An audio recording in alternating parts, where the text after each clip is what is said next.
to Response Podcast.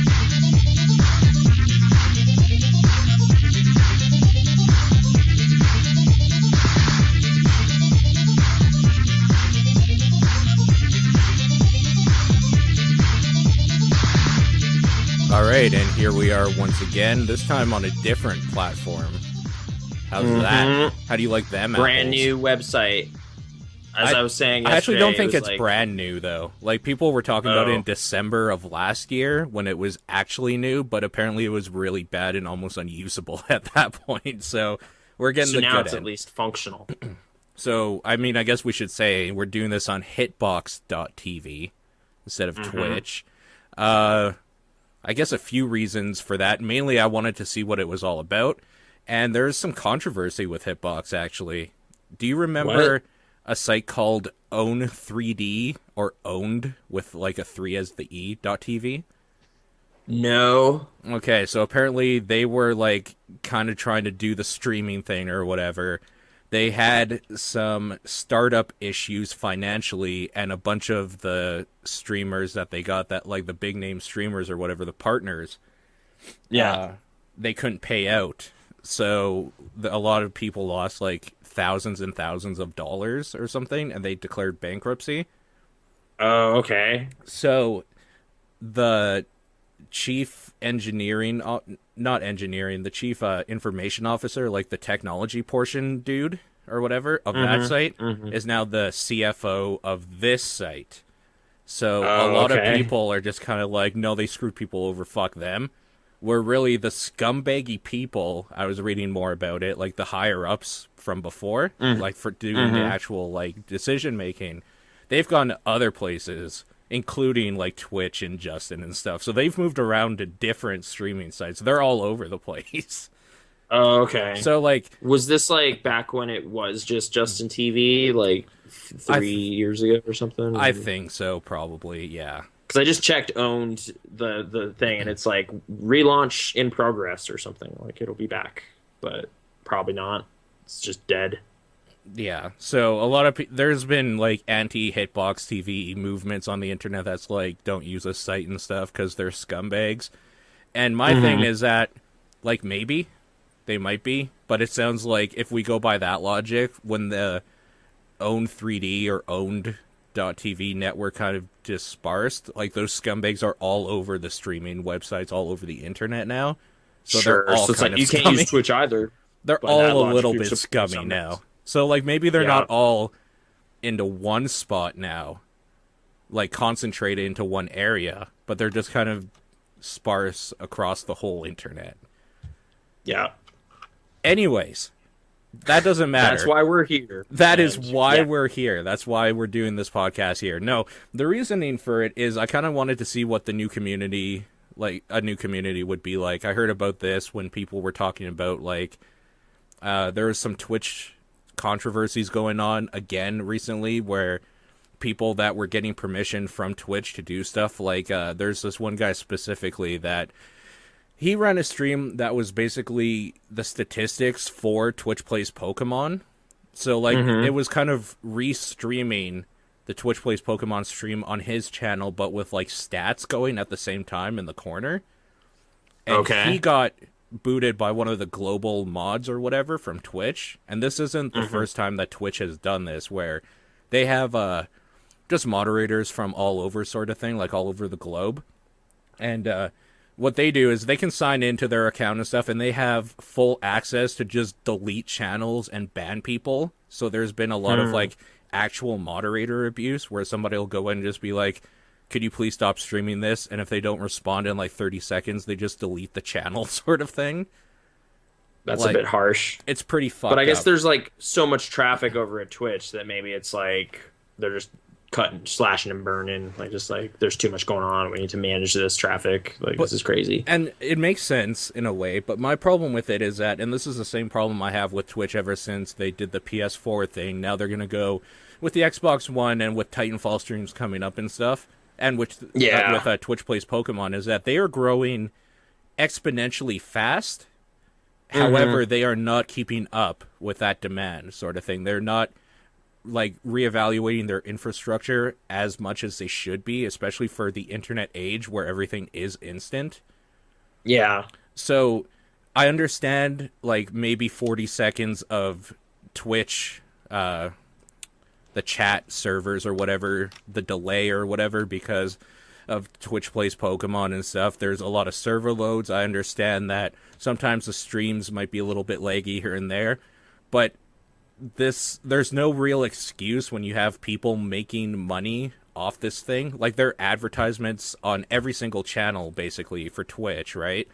They're making a lot of bank because there's always something going on. If it's not the Twitch plays Pokemon fad of the time, it's the League of Legends every single like Saturday night sort of thing. It's their esports like StarCraft stuff. It's their Hearthstone stuff now, and it's even just their channel partners doing like World of Warcraft runs or whatever, and somehow 100,000 people want to watch that. So the fact that they have all this money coming in, yet they're not outwardly looking for solutions to the problems that they have with their infrastructure is kind of annoying. So going to something that was a little bit smaller, where we can almost be a decently like sized channel sort of thing, potentially, if we keep getting people from Twitch, Right. that was intriguing to me, sort of thing. And I mean, we are on the front page of Hitbox right now, so that's exciting to me. right, You know, smaller pond, bigger fish by default. right, You know, like relative to the other fish. There's too many. You know, Twitch is like super established already. People already know what they want to watch or subscribe to what they're going to see. yep. There's not a lot of searching for content. Whereas this is a restart, refresh, brand new pool, hop in. And XJ9. Competition is always a good thing too in any market. Yeah. So like, I don't know, if say that this thing actually does take off, I'm just gonna bring the veil back a little bit here. I'm not completely convinced Hitbox will make it anywhere near where it's like a competitor at all. Yeah. However, sure. it's this kind of like weird little niche part of the internet. And this is what I liked about forums and message boards back in the day, where it's like you could go to your GameSpots and your IGNs and stuff, and you would be the small fish in a huge pond, and everybody's just kind of mingling and talking to each other. But then you would have like your little message board about like Oblivion or something, right? Where it's like people knew you by your username sort of thing, and it was kind of like you would go there, you'd post something, and people would just start talking to you because you've been around for a while and you've been part of the community for so long. And it would be kind of nice to have that with the streaming websites. Like, when Twitch started, I actually signed up right away, but the problem was I didn't have the means to stream at that time, so it was kind of like, I've been there for a long time, but because so many bigger people did it more often from the beginning as well, they got way higher to the point where, like, that's just where people go to see these specific people now. And if you're not your Proton Johns or something, you know, where you have a solid base in this place, what is the point of staying there specifically? Like, for us, we can move around a little bit, test the community waters out a bit and see how it is. And I'm hoping that if Hitbox does get to a point where people actually know about it a little bit, maybe like it would be cool that we were there from the start, the ground level, to help. Yeah, sure. Like, our roots in Twitch aren't super deep, so we can dig them up, put it in a pot called Hitbox, and then see how that goes. Right. See, analogies. That's what I'm about. Ponds, trees. You know, I'll come up with some more as we go on. And it brought up some weird thing today, like where I just put up, you know, that please stand by notice, like the emergency broadcast symbols and stuff like that. I put that up and streamed it on Twitch for about 3 hours when I was just like doing nothing with no sound or anything. And I was just like, follow me on Hitbox. And it's just like, this feels kind of gross. It's just like, screw this place. I'm out.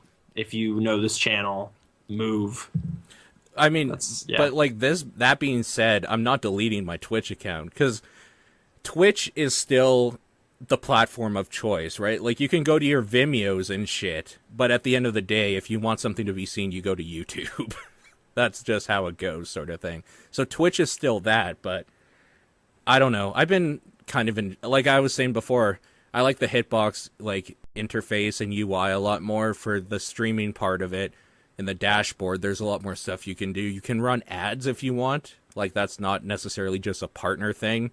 I don't know why you would, because you're not getting money off of it. They are. So I'm not going to run like why would we click the run ad? It's just from their database or whatever. It's just like, hey, check out this Swiffer commercial. See, press that button. In a way, I still think it would be okay, because it's like I gotta use the washroom, and then like you just go like 120 seconds worth of ads, click the button, and then leave, sort of thing. Oh, okay. So like maybe there's at least something going on. Maybe that would be okay, but then if that was going to happen anyways, maybe I'll just like play an episode of Space Dandy on like my VLC player and then just stream that while I go to the washroom. You know what I mean? Is that illegal? Are you allowed to do that? No, you're not allowed to do that. And the funny thing is, when I heard about Hitbox, it was a couple days before South Park: The Stick of Truth came out, and one of the top streams on Hitbox on the front page at that time was getting ready for Stick of Truth, and all he was doing was watching like season 4 of South Park while streaming it. Yeah, you're not supposed to do that. But it was one of the top pages or whatever. And then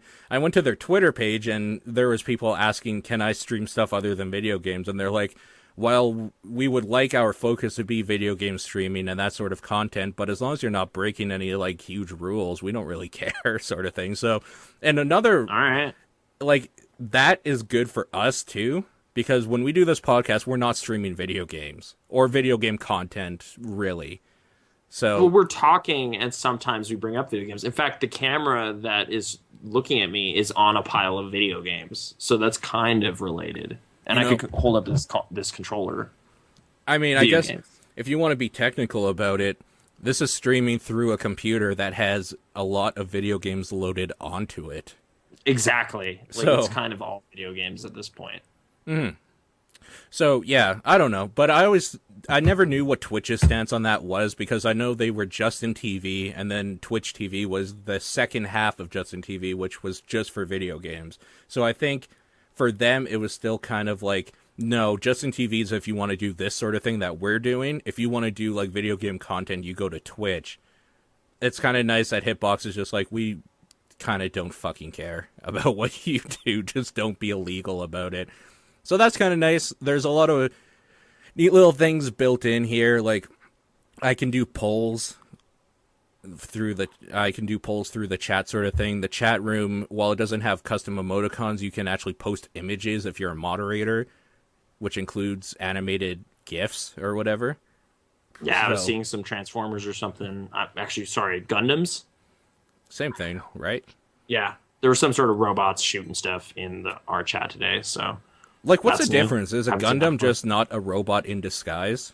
Whereas Transformers I don't know if they disguise. Yeah, do Gundams turn into non-robotic looking things? Exactly. Yeah. No. So they're expert. So if we're gonna talk about like robots, does that mean that Gundams would be like the loud and proud, like of the gay like pride parade sort of thing, where it's just like, no, we're out of the robot closet. Get used to it, sort of thing. We are giant Gundams are mechs. out, and Transformers are meanwhile kind of ashamed about it. Transformers are like, no, seriously, I'm a car. See, look, guys, I'm a car. I'm just a car. I'm just driving around. I'm just a normal car. You don't need to worry about me. And then, secretly robot. But I don't know. The new movie, whatever. Let's not talk about that. Hey, can we talk about some films though? You know, we were talking about games and stuff. Yeah. Can we move over to? Hey, the Academy Awards happened. They did. I didn't watch them. Yeah, I did, and I just kind of want to vent a little about just how boring they were. Okay. And what a waste of everybody's time. I don't know. I mean, I've known this for a while, that it's kind of just this big celebration of themselves, and this kind of just movies are so important, we're changing the world kind of thing. But somehow this year just kind of seemed extra self-serving and just kind of, what are you talking about? Like, I don't. And plus, to top it off, like all the awards were just kind of as expected. Like there was no surprises ever. It was just everyone who was supposed to win won what they were supposed to win, and then that was it. So I don't like Gravity just won a bunch of stuff, like just all sorts of technical awards, but also Best Director, which I don't know about that. Okay, but I mean, like that's the thing. I guess it's like, okay, fine. Like the Academy loves Gravity, but they're not willing to kind of go all the way with it because there's this important movie about racism, so they have to give it to that. Like they kind of don't obviously think it's that awesome, but they have to think it's awesome because it's, important. So, all right, we'll give you best director. You directed amazingly well, but this other movie was the best movie. And that's just been happening all award season. And it's just kind of like, all right, like we'll just keep pretending you actually thought this was the best movie, but you kind of don't care. You actually just love theme park rides, but you don't love them enough to pledge your trophy to it. Yeah, I Your don't know. allegiance or something. Yeah, it's like, well, when we really have to be honest with ourselves, like, come on, this is just a theme park movie, so we can't give it to that. But whatever. I don't know.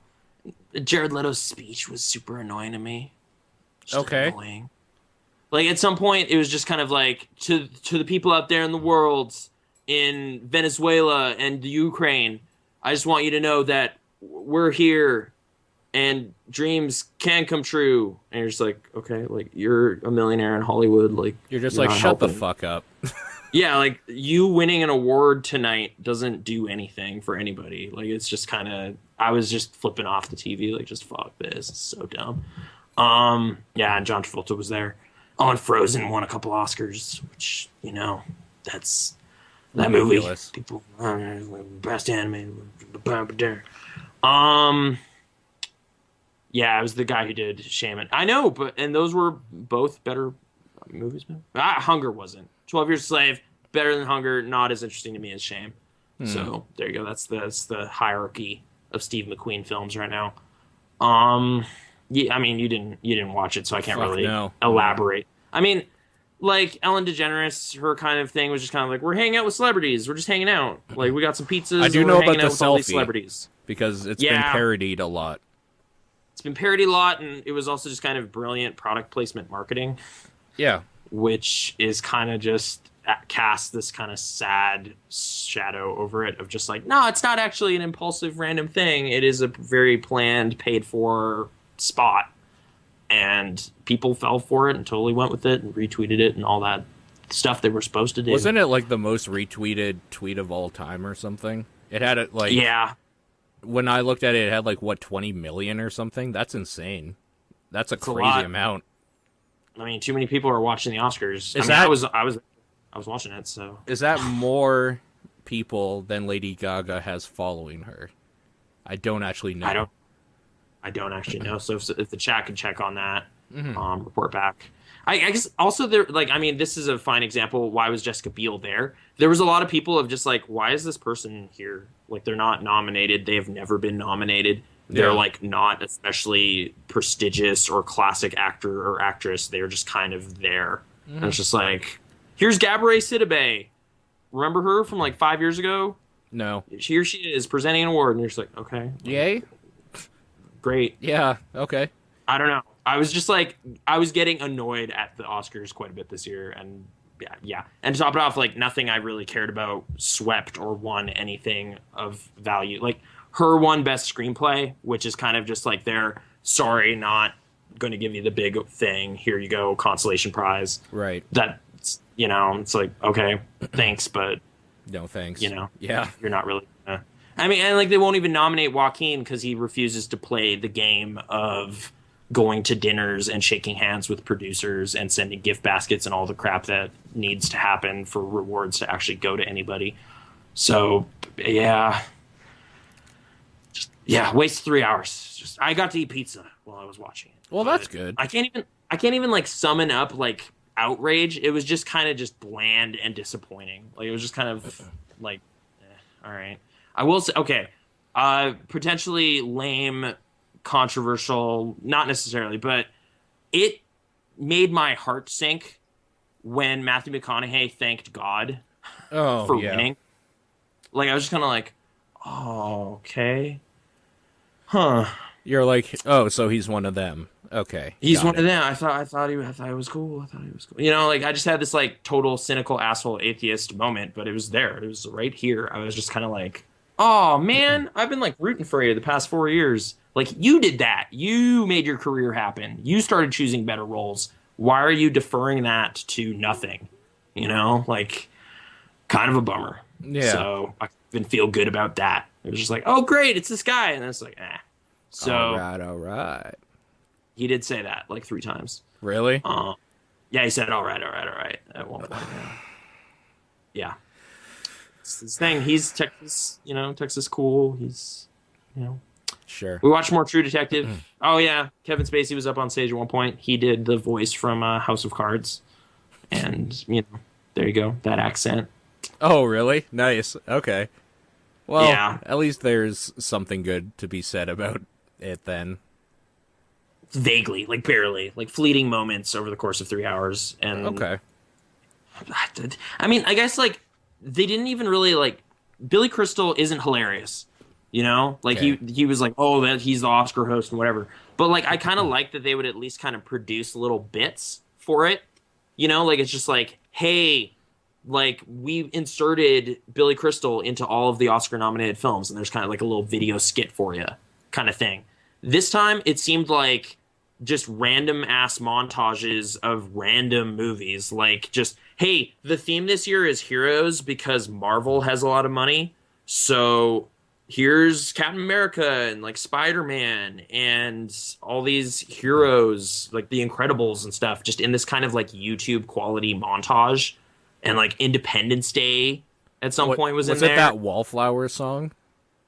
The We Can Be Heroes. No, just they didn't. One day. That They would be didn't amazing. do that. Okay. Yeah. But yeah, just kind of like weird montages of random movies that aren't award movies or anything. They're just kind of hero movies. And then the kind of Ellen DeGeneres stuff was just kind of like, I'm just hanging out with my cell phone and I'm standing here and, hey, Meryl Streep, what's going on? And it's just like, this is like barely like, this is just, these people are here. Let's just talk to them. And it's like, this isn't like a show. This is just kind of... That's what Ellen's thing is, though, right? That's her shtick sort of thing, Yes. where it's just like, celebrities are just people. It's like, yeah, you I can know say that they because are. you are a celebrity. Like, that's... I guess, sure. See, it would It's be like, different just if they had, like... I'm just trying to think of somebody that... regular Joe doing that. Like, just like, If they had hey, Mr. Marshmallow from the chat just walking around to people and asking them... yeah, with the microphone, just be like, hey, Kevin Spacey, what's up? You want some pizza? It's just like, who are you? Get out of my face. I am so high class. And, Or, like, yeah, you go up to McConaughey and just be like, in his Batman voice, if you could fuck anybody, who would you fuck? Sort of thing. Like, see, Right. that would be interesting. like true improv as opposed to just kind of, I don't know. Ricky Gervais, actually, he could get Shit. away with doing that sort of thing. Because I think Well, he's... he did. He Yeah. did the Golden Globes and would like kind of just openly mock people. Yeah. Which, I mean, I kind of like it when they play for the person at home more than the person there. Like Sure. there was this Jimmy Kimmel bit before the show during the red carpet bit. Yeah. That I was just like, this is the laziest joke, and like this isn't for the person watching. This is for the celebrities. Like it was basically like, people making fun of them on Twitter, like their outfits and whatever. And it's like, well, what if I went in your house and judged you sitting on your couch eating food and you're wearing sweatpants? And you're just like, you could do that, but I didn't go out. And also I'm not being paid millions of dollars to pretend to be people. Like, what is Yeah. your angle? Like, you're just kind of making fun of the 40 million people who make you a person. Like, fuck off, Jimmy Kimmel. Like, I was just like, I don't know. That's not funny. That's just annoying. So Jimmy Kimmel sucks. He That's lost kind the of- common man. Yeah. He lost the Nathan Common touch. Man Roar. He sure did. Yeah. And I know he always wanted my viewership, but you know what? No more. No more. Block on Twitter. Just done with you. You don't actually follow him, do you? I never followed Jimmy Kimmel Yeah, on thank anything. God. I would say, We'll like, say- we're going to turn in this podcast if that was a thing. If one of us is Yeah, following Jimmy Kimmel. 6 or 7 years ago, he did have like musical guests I cared about on his show. So I would see Okay. clips of like Justice or Mastercraft on Jimmy Kimmel, and I was just like, all right, well, that's actually stuff I care about. Someone in this business is like looking at things I care about. That's only because he But- couldn't get bigger acts at that time, though. Let's be I know, serious. which is kind of Yeah. lame. It's like, well, I wanted Lady Gaga, but instead we got this French duo I didn't know about. And you're just like, well, that's lame because they're better, Yeah. but it's not like, discerning taste or whatever. I just grumble, we're all screws, rich people. True Detective's still fine. Yeah? We'll watch more of that. It's Ian McConaughey. We've seen the 6th episode of that. Okay. And thus far, I have been pretty into everything I've seen. I guess there's one more left to air, and then we're probably gonna watch the last two back to back as just kind of a movie. And provided they don't like fumble something crazy, it's probably gonna end up being a pretty solid detective show. Like, I mean, it's like two cops looking for a serial killer over a long period of time. Like, it's not, this has never been looked at subject matter ever. Like, it's kind of reminding me of like Silence of the Lambs or that kind of thing. But I guess there's been some kind of twists and questions as to like, is McConaughey's character like sorted out in the head, or is he doing crazy stuff himself, or like, Okay. who do you like? He kind of goes outside the law at some point to further investigate the case because he's not getting backed up by the chief or anybody anymore, and it's kind of getting a bit out of legal territory. But I don't know, it's fun viewing. And like, stuff for me is just like the director has acknowledged Twin Peaks as like a reference, and you're just like, okay, good. You have that's a good thing to be emulating. It hasn't gotten super weird yet in that vein of like supernatural anything, but it's, I don't know, there's strangeness in the air, and that's fine. Oh, and man, this is actually almost spoiling some weird stuff now that I know the context, but I guess don't worry about that. This trailer we're watching. Yeah. And yeah, and in true HBO fashion, like just tons of nudity for no reason. Sometimes it's just like Woody Harrelson's big problem seems to be all these ladies just can't stop coming at him, and he's just like, "Oh, this is so frustrating for me." And you're just like, I don't know why this keeps happening, but it's just like maybe he was a heartthrob 30 years ago, but they do kind of the aging trick, like they have like his hairline basically disappear, and that's how 17 years has gone by. So it's like full mop of hair in 1995, thinning quite a bit in 2002, and then pretty much bald in 2012. So it's like, okay, like that's way to know where you are in the timeline as it jumps around. Whereas I guess McConaughey's hair gets longer and more unkempt, and he also grows a mustache. So great. Sorry, I'm just the chat. Yeah. Yeah. So you've been having a good time with True Detective then? Yeah, I think the kind of fervor around that show is somewhat understandable. It's not okay. I guess just keeping with the HBO thing, I also watched a lot more Sopranos. I've seen maybe 10 more episodes since we last spoke. Okay. Have you ever watched? Did you ever see that? No. Or no. Okay. No, we went over this last time. No. You didn't watch all 6 seasons since I last spoke to you? Because I haven't even watched half of one episode since we last spoke, so no. Okay. I'm trying to think how I feel. Like, that show kind of brings me down in this weird way. Like, it's kind of a bummer. Sure. Like, Tony Soprano is just kind of this depressed, sad sack who also happens to be a kingpin. So he's, like, going to therapy a lot and just being depressed. And, like, the whole therapy thing does seem to be, like, a thread through the whole thing. But in the second season, anyway, he has kind of scared his therapist enough to where they don't want to treat him anymore. So he's getting a little more unhinged. But I'm assuming some arrangement is going to happen or whatever where that can continue. I guess I do have this problem of, like, I am curious about the show, so I'm, like, looking at IMDb as I'm watching it. And that totally is like, oh, well, this actor is only in 39 episodes, so they die after season 3. This one's 26 episodes, so season 2 finale, they die. This person's actually in 86, so I was worried they would die, but they're in every single episode of the show, so never mind. Like, I'm just kind of ruining those. You're spoiling it for yourself. A little bit. It's kind of sapping some of the tension out of some of the moments, because you're just like, oh, Chris shouldn't have said that, and you're just like, no, don't worry about it. He survives, so, don't worry about it. Yeah, I think the big thing for me is a lot of people who worked on Sopranos ended up working on Mad Men. Yeah. And I really like Mad Men, so I'm kind of starting to maybe just knowing that in the back of my mind is kind of helping me see the points of comparison or whatever. But, like, the way they use music at the end of every episode and just kind of the way they juggle their characters and stuff, like, I'm starting to just kind of be like, oh, this has actually got a lot of common DNA and storytelling ideas as this other show I really like. So I'm kind of caught up in that side of it. And I mean, they're very kind of acknowledging of gangster stuff, and, like, there's so many Godfather references and jokes. And one of those moments I thought was really funny.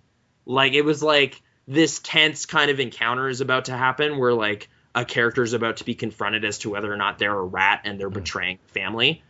And dude pulls up beside him in his car and honks his horn, and his horn is the theme from The Godfather. So like it immediately turns this tense moment into like a joke, and it's kind of like, what? It's so dumb. I was actually laughing at that. I was just like, I was not expecting the tension to be broken by such a weird, like, referential thing. So yeah, there's some stuff I am generally just appreciating. I guess I'm finding some of the subject stuff weirdly, like, personally upset. Like, there's a whole kind of plot line going on right now where the conflict going on is selling Tony's mom's house out from under her spitefully. Right? Oh, I'm tired. okay. You're old and you're. I don't want to deal with you anymore. I'm just gonna sell your house. And like weirdly, I had a bunch of issues with how like my family was handling my grandparents' house. So I'm just kind of like the one you were living in. Yeah, the one I was living in. They were selling it from underneath you. Yeah, you're just like, oh, that's not cool, bro. I know how that feels. Don't do that shit. Yeah, don't do that. So it's just kind of this weird like. There's a point of relatability to like these scumbag gangsters. So I'm just kind of like, I can't relate to you on the, capping someone with a gun that was hidden inside a fish or any of this weird crap they're getting up to. But that like weird family drama is like strangely on point sometimes. So it's just like, okay, kind of, something to think about or whatever. It's a little... Yeah, a little sad, a little downbeat, and I don't know. It's pretty cool though, I guess overall. Like it's kind of grisly, but HBO. I don't know. Yeah. Keep watching. But what was I? Oh, and I've been revisiting some Louis because I actually just really like that show. That show's great. Yeah, some about how like he twists reality just enough to where it's like just a little bit weird. It's something like I was just watching one today where he's looking after this not even like a friend's kid, just some person at school's kid, and they're just like doing weird stuff. Like it's just like he comes back from a phone call or whatever, and it's like, did you just throw my rug out the window? Yeah. Okay, and he like looks out and yeah, there it is in the street, and then some people grab it and walk away, and it's just like dumb things that could happen but wouldn't ever happen because people don't do that. But yeah, I don't know. It's just fun to see. Or like, I did watch the one where he runs away from visiting his dad. Yeah. Have you seen 3? Yeah, I've seen all of it. Yeah, where he just like gets on this motorcycle thing and then gets in this boat and then just leaves. And the helicopter and... Yeah, it's just like so surreal and strange, but kind of, I don't know, just fun to see play out. So yeah, that was... TV times this week, I guess. I was just seeing if you were gonna notice if this wasn't the Louis intro. Jonathan, what was this? I was waiting for a comment from you. You just recreated the intro. Sorry, yeah. But anyways, yeah, Louis's great. I was watching actually something what was it, Nostalgia Critic or whatever. Mm-hmm. And I think it's his video entitled "Did Seinfeld Lie to Us?" And it was basically about how they always stated that their show was a show about nothing. Mm-hmm. Whereas, like, Louis literally is a show about nothing. Like, an episode is just like him living. Or whatever. Like, it's a very personal show. I don't know if it's nothing, but right. It's not like grand statements about politics or something. It's just, this is Louis' cynical mind making stuff. But okay, sure. What's the Seinfeld angle though? Like what's that, like, I don't know. And then it showed that later on with talks with who the hell was the guy that made it with him? I can't remember his name right. Oh, Larry David? Larry David, yeah. Yeah. Larry David and Jerry Seinfeld both were saying how the show was actually about how a comedian gets his material, sort of thing, which makes a lot more sense and whatnot. But during the show, they touted it as a show about nothing, and I guess it's because it's more marketable or something. But sure. That, I don't know. It very, very loosely ties into what we're talking about with Louis. But I always found Louis to be the show about nothing because it's about something, but I mean everybody's life is about something. Mm-hmm. So like Louis is just him living a day in his life sort of thing every episode, and weird shit happens, but like you can't tell if maybe it's his mind exaggerating some things or if it's actually happening or whatnot. So I don't know. It's just kind of like whatever the hell he wants to do sort of thing, which I love it for. It's fantastic. Mm-hmm. Yeah, I find it, like, I don't know, just, I don't know if honest is the word, but I just find something very, compelling about it, like emotionally. I don't know. It's like funny, but not all the time. Like it just kind of has a balance to it that I find pretty awesome. So I don't know. Sure. I keep going back to it. Although I vaguely like season 2 didn't quite pop for me every time the way I liked the first one. But I don't know. I haven't watched it in a while, so maybe I'll have to. You know what one of my favorite episodes is? Which one? Is they're gonna go visit his aunt or whatever. Yeah. And half of the episode is them driving, and like one part is just him singing along to "Who Are You" by The Who. Okay. In the car. Yeah. That's just like one of the best parts in TV history. So. I just some of the subjects it just was interested in, like it was just like him talking to Dane Cook or something. I was just like, I just don't really care about this, or him hanging out with Joan Rivers. Like I was just like, I don't really care. It almost seemed like the executives for it or something wanted celebrity stars sort of thing, well, so they could draw he's more had people. like kind of beef with Dane Cook's joke stealing and stuff. Like they kind of addressed that, so that's him like squashing the beef, whatever. I see if second season is the one where he goes to like Afghanistan, I did like the ending a lot Of that episode specifically, like that season. I was like, oh, I like that episode. I thought was kind of cool, but that's the what one. What was the ending to that season? I thought it was that one because it's like a 40-minute episode, but it's like he goes to Afghanistan, is kind of doing this comedy tour. And then inadvertently, it's like the duck, yeah. Like it's like he inadvertently kind of diffuses this tense standoff by making everybody laugh, and it's just kind of this weird thing of just like, well, maybe comedy actually can make a difference or something. Because he's just like walking around trying to catch this chick. Yeah, yeah, and it's like falling all over the place, and both sides just can't help but laugh about it, and it's just like, all right, never mind, we're fine, and it's like, okay, actually, that was kind of a cool thing. I thought that was pretty good, yeah. I'll watch it again too. I guess it's all on the Netflix. So that's right. Just like Pokemon. Yeah, Indigo League. Is that what it's called? Sure, like the first season sort of thing. The first game, I guess, if you want to get into it that way. But yeah, I don't know, the first 1,000 episodes or something, as opposed to the first million. Oh, okay. I think it's like 160 or something. But yeah.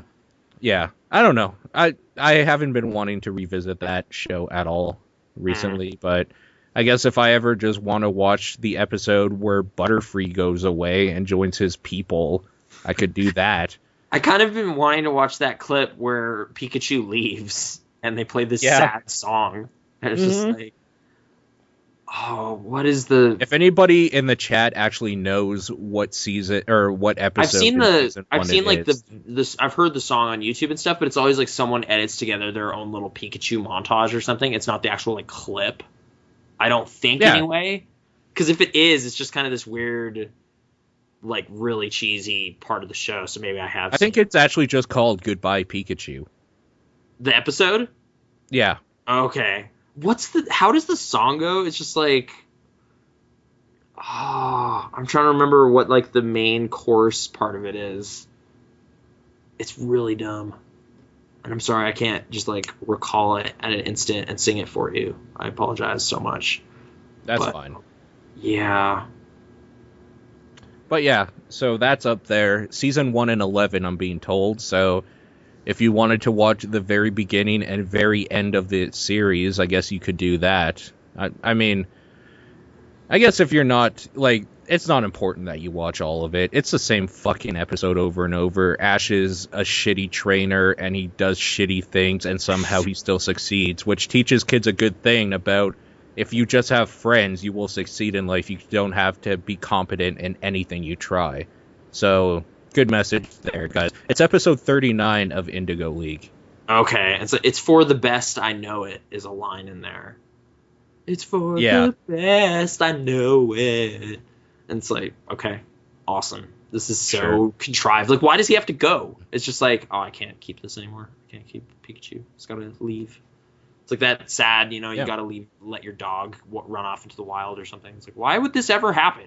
Oh, spoiler alert, he comes back Yeah, I know. He must, right? to So, thwart evil.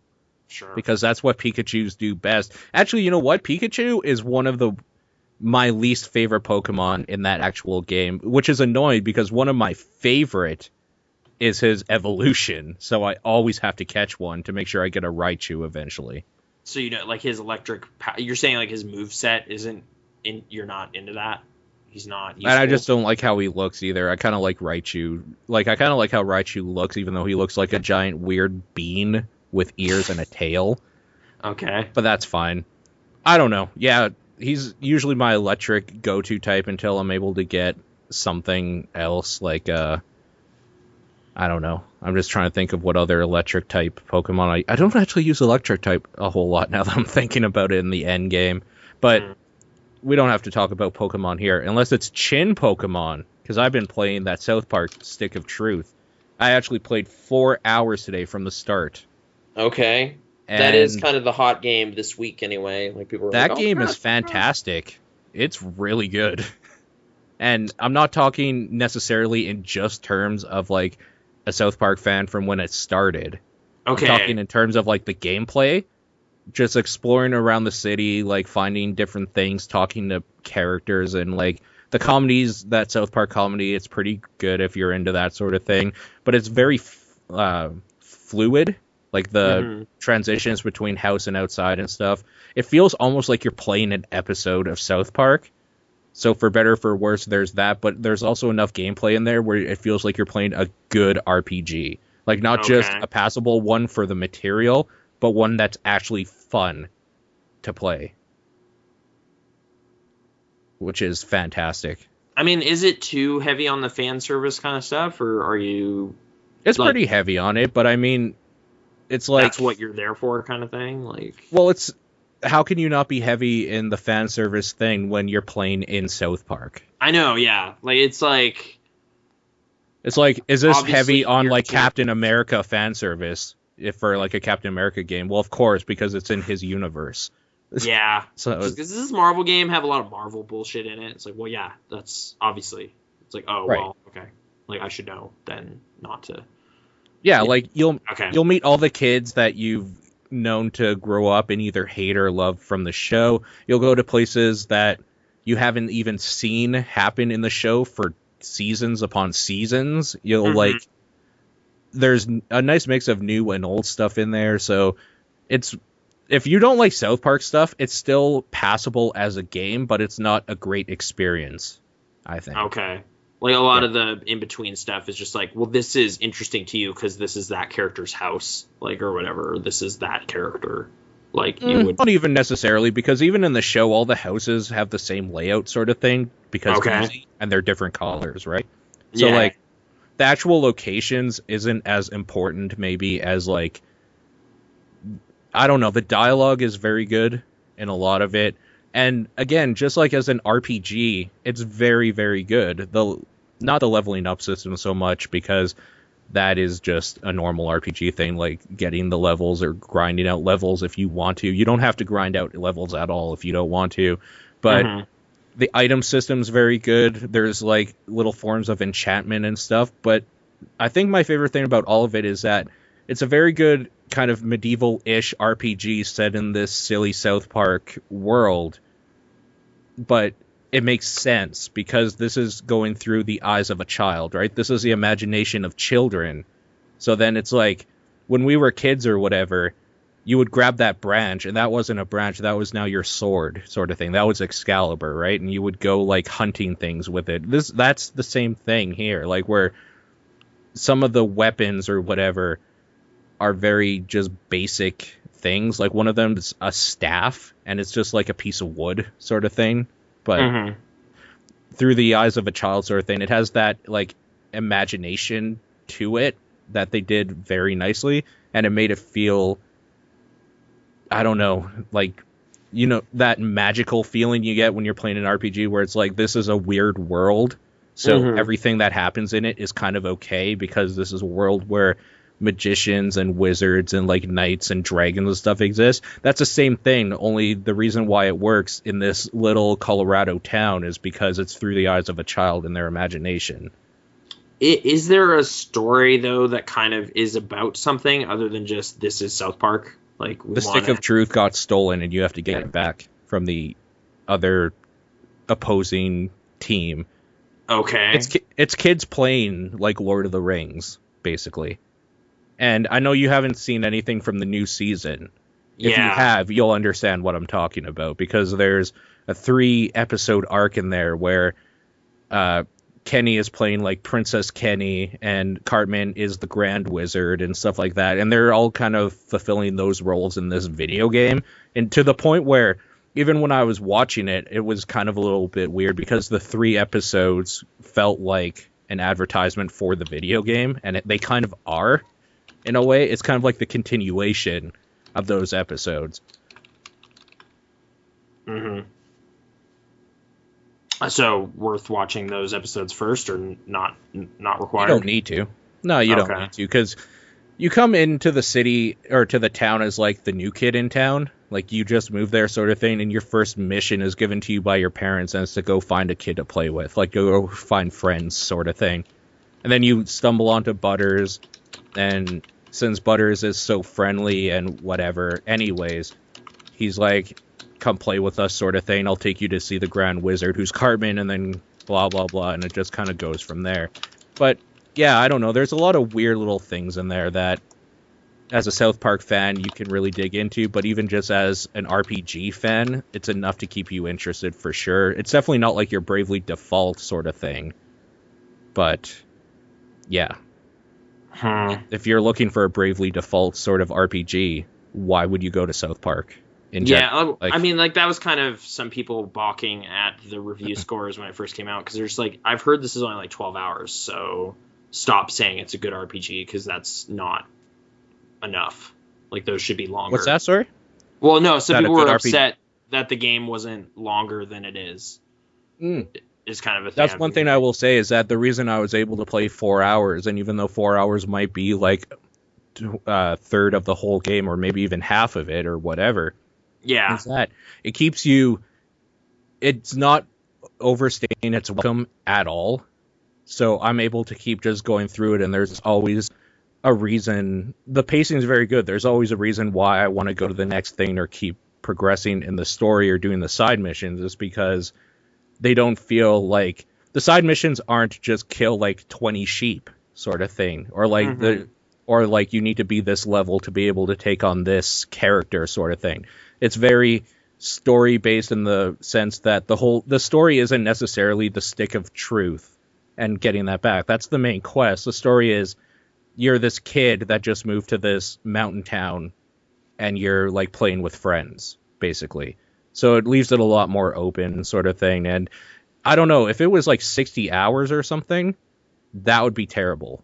I think that would be absolutely god awful if you had to grind out levels and get different items to like pass certain parts or whatever. I don't think there's a place in my time anymore necessarily where I can go into a 60-hour game unless it's a Bravely Default on your portable system and like I'll just pick at it an hour every day on the bus sort of thing. I can't sit down and do like the Final Fantasy VII thing anymore where I'm sinking in 80 hours to get all the weapons and stuff, because I've done that before. I'm past that part of my life. If you're going to do an RPG, you have to do it where I'm interested to keep going through something enough, but make it interesting that like I don't feel like I've wasted my time doing it, and make sure that it's not like maybe over 20 hours. I don't want to play 40 to 80 hour RPGs anymore. I just don't. Oh, okay.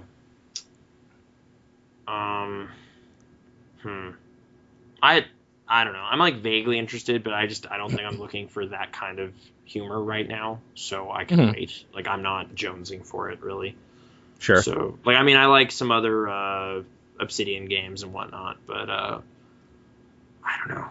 It's just not what I need right now. So I will not play it for a while. Yeah. Yeah. I will say also, like, my biggest thing with it is that I didn't know if it would be worth the $60. It has been already. Okay. Yeah. There's a level of polish there that's, like, yeah, I can see why they're selling it for $60. It's still a little steep, but I'm okay with it at this point. And I probably would even buy DLC for it, maybe? I don't know. We'll have to see how it keeps progressing. Again, I'm only 4 hours in, which conceivably might be half of it, but who knows? Like, I don't know. I'm enjoying it. Some weird shit happens in that game. I don't want to get too into specifics because it just came out, sort of thing, but... Yeah, I don't know. Games lately, I've been kind of mostly focusing on adventure game stuff, which is, like, for me, I've kind of been looking at Zero Escape almost as, like, a JRPG, but they just kind of cut out all of the RPG stuff, so it's just a story now. Like, it is just a graphic novel where you make choices, and there's no dungeon kind of stuff in there. I guess I was trying to kind of explain my position on this on Top Down, but I don't know if I did a good job, so I'm going to try it again. Okay. East versus West, kind of different mentalities of approaching adventure game writing. Japan and America specifically?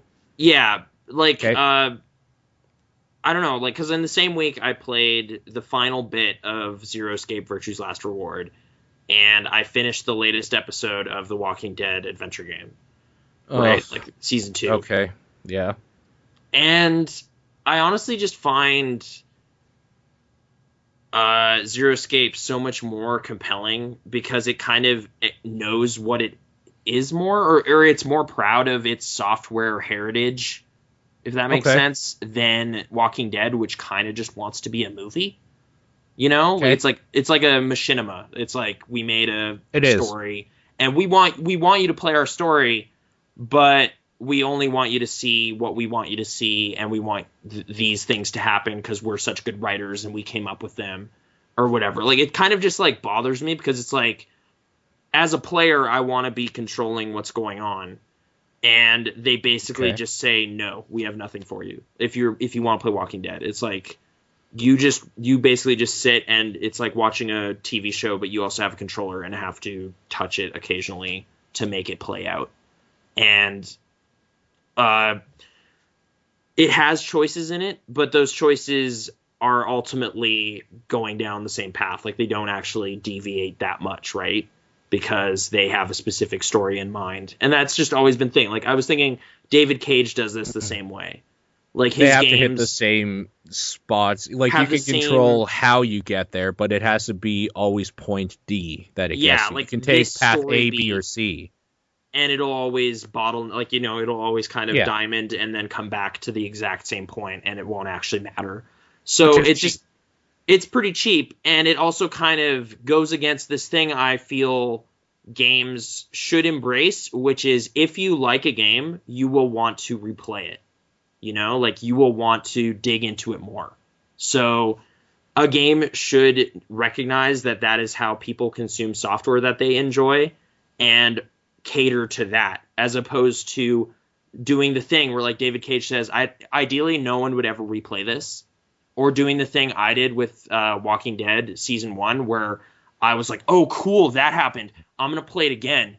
Oh, the same thing happened, well, I'm gonna play it again. I think you were in a weird circumstance though, because if I remember, you played it on Xbox, your Xbox died, so you played it again at my house, and then you played it again on PC. At your house. That's not 100% how it happened. I got the first episode on 360 and played it twice just because I like it. Weird. Or liked it at the time, because I was just like, man, that was cool. And I got months until part 2 is out, so I guess I'll just play it again and see what else I can do. And the answer was, oh, there's actually nothing else you can do. And to me, that feels like, oh, that's kind of an unforgivable sin. Like, that is not okay. Whereas everyone's like, no, whatever. Like, you just play it one time. It's like a cool TV show, and you're, making choices. And it's just like, you're not actually making choices, though. It's all bullshit. It's all lies. Whereas you're not making choices. You're making dialogue choices, but not gameplay choices. Yeah, so you can kind of change the tone of the characters a little bit, But even that kind of has to come back to a default position, or else they'd have to account for way too much stuff. Right, So it's just Kenny like, is always a scumbag. yeah, but you can't piss him off enough to leave or something. Like, he just is going to be there. Right. So it's just kind of this weird thing of like characters helping each other when it doesn't even really make sense, or like characters being alone and being able to take care of a bunch of stuff that a group of characters would be at if you played it a different way. Like, that was a major problem for me.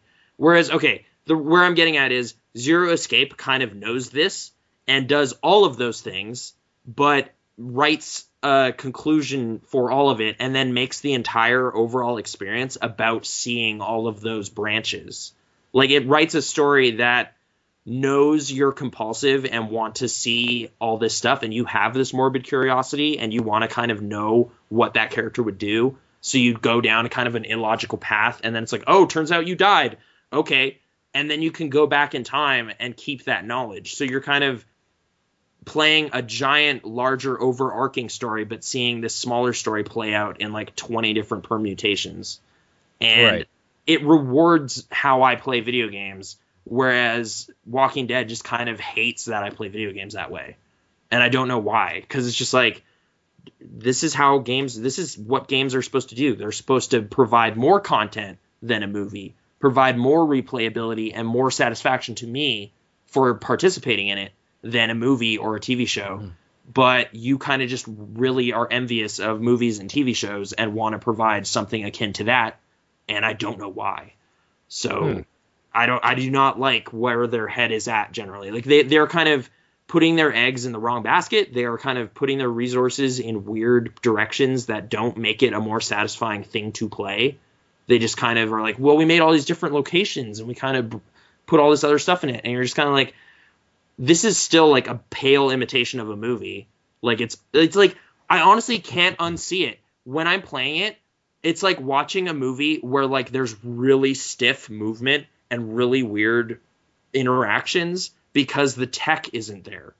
Like, that's not a problem movies have, because you can just like, oh man, that shot looked garbage, let's reshoot that. Whereas this is just like, no, when a character hands something to another character, it'll always look stiff and awkward and really weird. Like that one time in episode 2, I remember. Where Duck's face went weird. So good. So good. Like, it's like insane, like reality breaking stuff just happens all the time. Like, there are parts in this latest episode where like a character is handing a rifle to another character and it looks like it weighs nothing at all. Or like in the 4th episode of the first season, a character is carrying a car battery like it's nothing. It's like just in their bag.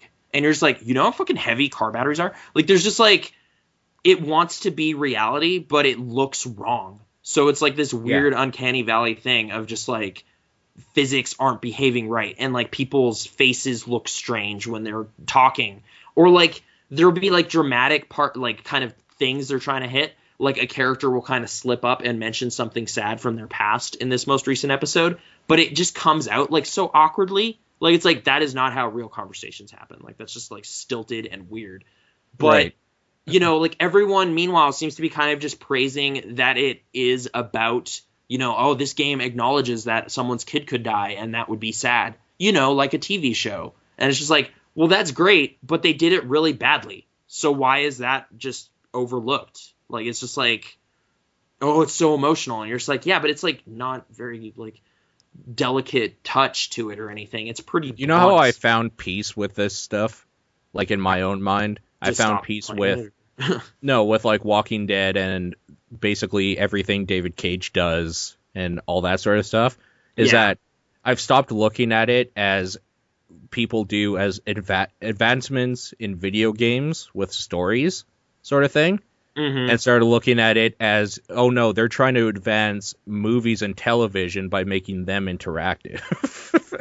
Kinda. So it's like, so I'm okay with that sort of, where it's like they're trying to evolve the medium of movies by making a shitty one that you can play, but they're just kind of devolving from what gameplay is best at, and that's mechanics. Right. Straight like, up. It's kind of like one embraces its gaminess more, and the other one is trying to kind of remix how TV shows are typically done. And I don't get, like, I don't quite get, like, people just seem to kind of get invested in them like more than they do some TV shows. Like a lot of people keep saying that the games are better than the Walking Dead TV show, and it's like, well, sort of. Maybe I don't know. Like it's the same stuff. It's kind of it's on the same, par. zombie premise and all this kind of thing, but like me being able to kind of tickle the buttons every once in a while to see the movie continue doesn't make me feel like I am Lee or I am Clementine. Like I have no control over their destinies at all. Like Right. the writers did, like, so like there's points in the game where I'm just like, well, I am actually not scared at all because I know Clementine can't die. Like she can't because I'm playing her. So, and if she does, it is just kind of them being like, oh, well, press A and then you can try that sequence again. Like there's no ultimate consequence to Clementine dying. It is just, nonsense. Game over screens in that game are just an annoyance. They have no purpose. So that's just kind of takes tension out of most of the stuff in the game. And then as to like which supporting characters die, like I guess that's supposed to be kind of where you're like, oh, well, I care about that. But because I know those are all kind of predefined scripted moments too after watching the first one, like, playing the first game where it's just like, oh, well, I tried to kind of side with this character, but no matter what I do, they leave the game at the end of episode 3. They just drive away. There's nothing I can do to impact that. That just happens. Right. So all that time I spent trying to be friendly to them is worthless now. Wasted. So yeah. Why did, why am I here? Why am I playing? Like, this is barely doing anything, whereas like Zero Escape, your character can die. And in fact did. Like my avatar died like dozens of times, but that's you're learning stuff through this. It is literally like, it's pretty much the premise from Source Code of like there is something bad going on and you need to kind of keep jumping to figure out the ultimate mystery. So, Jake Gyllenhaal dies like a dozen times in that movie, right? Like the train just blows up or goes off the rails or he finds the guy and then gets shot. Like that kind of stuff. But it lets me kind of be that character in the story. And then to top it off, it just has like such a delightful cocktail of ridiculous sci-fi stuff at the end of that game. Like it was just like pulling twists left and right that were completely ridiculous, but they like were thought through completely. Like they would just kind of sit you down and explain like every single point of why this makes sense. And yeah, it's ridiculous, but they write to be ridiculous. Whereas like they're not trying to be grounded, I guess is what I'm saying. Walking Dead is trying to be grounded and can't do it. This just knows it can't do that, so it embraces the insane. And it's like more resonant for it. Like there were emotional moments in Zero Escape, despite it involving all sorts of wacky stuff, like just time jumping, robots, like just crazy stuff. But it's like, no, this kind of makes sense. Like this makes more sense. This universe is logical in a way that this one is kind of just like broken. Like it's echoing ours, but it can't pull it together. So I don't know. Its ambitions are better to me. Like it is trying to do things with the form of the adventure game that I kind of wish Western people would, like Western developers would look at, maybe try to kind of not do this thing they keep doing, Yeah. I don't know, whatever. It's been kind of like this weird thing. I'm just like, I played 2 very similarly scripted, not a lot of gameplay games, but one wrote to that and one tried to hide it, So it's, yeah, that's kind of, there you go. That's the longer form contrast to those two that I'm going to try to. So when you brought it up on Top Down, I know Sean loves Walking Dead. Yeah. So how was that? How was the reception on Top Down? I want to hear what their side was. Honestly, Sean was not there this week for this one. Oh, okay. He was in transit at the time, basically, so it was a 2-man show. It was my first time editing a podcast in a while, so that was what did John say about it then? He hasn't really played. I kind of basically asked, like, are you ever going to play Walking Dead? But it's kind of just this thing of, like, there are so many games to go through. I guess I ended up kind of also being like, do you have a lot of history with adventure games? And other than a couple LucasArts games, like, that was never really his genre of choice. So I wonder if that... Yeah, they're kind of boring as fuck. Yeah. I mean, they can be, but they can also be really interesting books, I guess. Like, that's kind of what I was getting out of Zero Escape, was just, like, this is a book that can remember, like it is a choose your own adventure book that can actually remember things I did in the other branches and make those meaningful, as opposed to just kind of trivial game over screen style, like whatever, Right. tangents. Like honestly, like I would compare the game over screens in a game like Walking Dead to actual choose your own adventure books, where it's just kind of like, oh, and then Clementine fell off the bridge and died. Okay, well that's garbage. Go back. And no, she didn't, because I went to page 37. Whereas Zero Escape would be like, well, that happened, and now you know something about that bridge or whatever, and you can actually apply that knowledge in ending number 7 or something. Like it actually, the reward is more knowledge about the larger thing that's happening in this game structure, and that's cool to me. Like I want that to happen more. So yeah. On a related note, Yep. is it gross to hand out as a prize developer codes, like review codes? I don't know. Like why? Because you. No, I got a Walking Dead Season 2 from Telltale, like a code for it on Steam when the first part came out, like a month or two ago or whenever. Mm-hmm. And they sent me another one for some reason that I can't use. So is it weird to give that away? No, yeah, for Season 2, like the season pass. So is it weird to just like give that away? Is that something that I shouldn't be doing? I don't know. Might be a little gross, right? I wouldn't care that much. I mean, I just kind of finished expressing, like, I think Telltale's screwed up, so I don't really care. Like, dude. Yeah. So, like, give their game out for free, do it, sort of thing. Just give it out, like, spitefully. Like, just be like, fuck you guys, I'm gonna get this out. Okay, like, there's, like, writer in-jokes in that game that I recognize what they are, and it just annoyed me. Like, it just seemed like such kind of, like, self-congratulatory, like, inter-network wankery. Like, I was just pissed off. There is a Christmas duck in it from Gone Home. Like, it exists just to be kind of like a tip of the hat to Gone Home, because Nick Brecken and Steve Gaynor know each other. Can we talk about Gone Home for a second?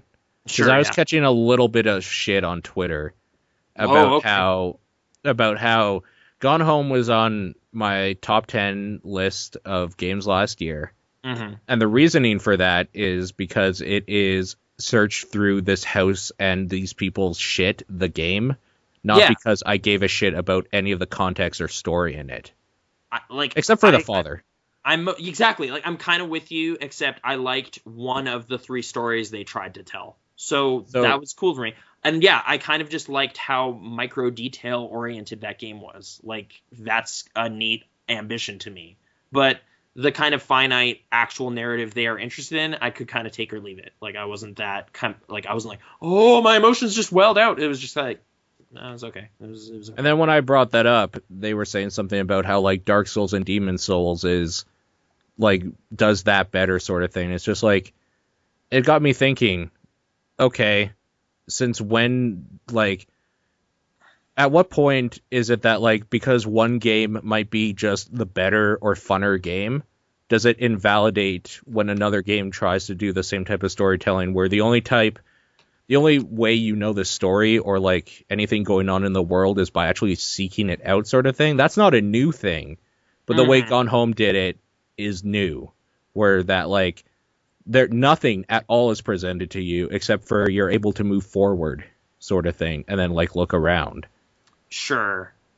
And I mean, it having kind of a domestic grounded setting, like, it almost does some of the things I'm saying Walking Dead couldn't pull off better. Like, it thinks through all of its world stuff to the point where it's like, well, the lights are a little flickery in spots, but they actually have a reason for that written into the game. And you find that reason just by looking through drawers and stuff. Like, it's kind of, and it does kind of feed the curiosity that a game player has of just kind of wanting to see everything.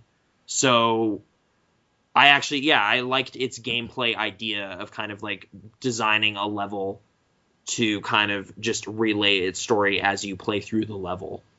instead of kind of hitting you over the head with stuff. In fact, actually, I found the audio log style stuff I just didn't like that stuff. I kind of wish it wasn't in there, like, or at least there was an option. Like, honestly, I think I've said this before. I wish there was an option to kind of turn that off, but then the way they then put that content in is you actually get to read the diary at the end.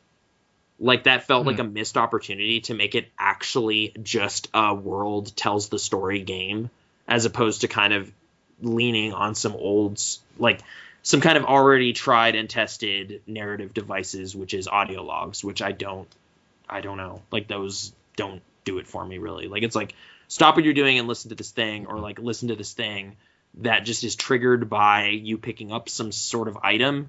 Like, it's kind of highlights the contrast between you are supposed to be a written character and you are the person on the couch, you know?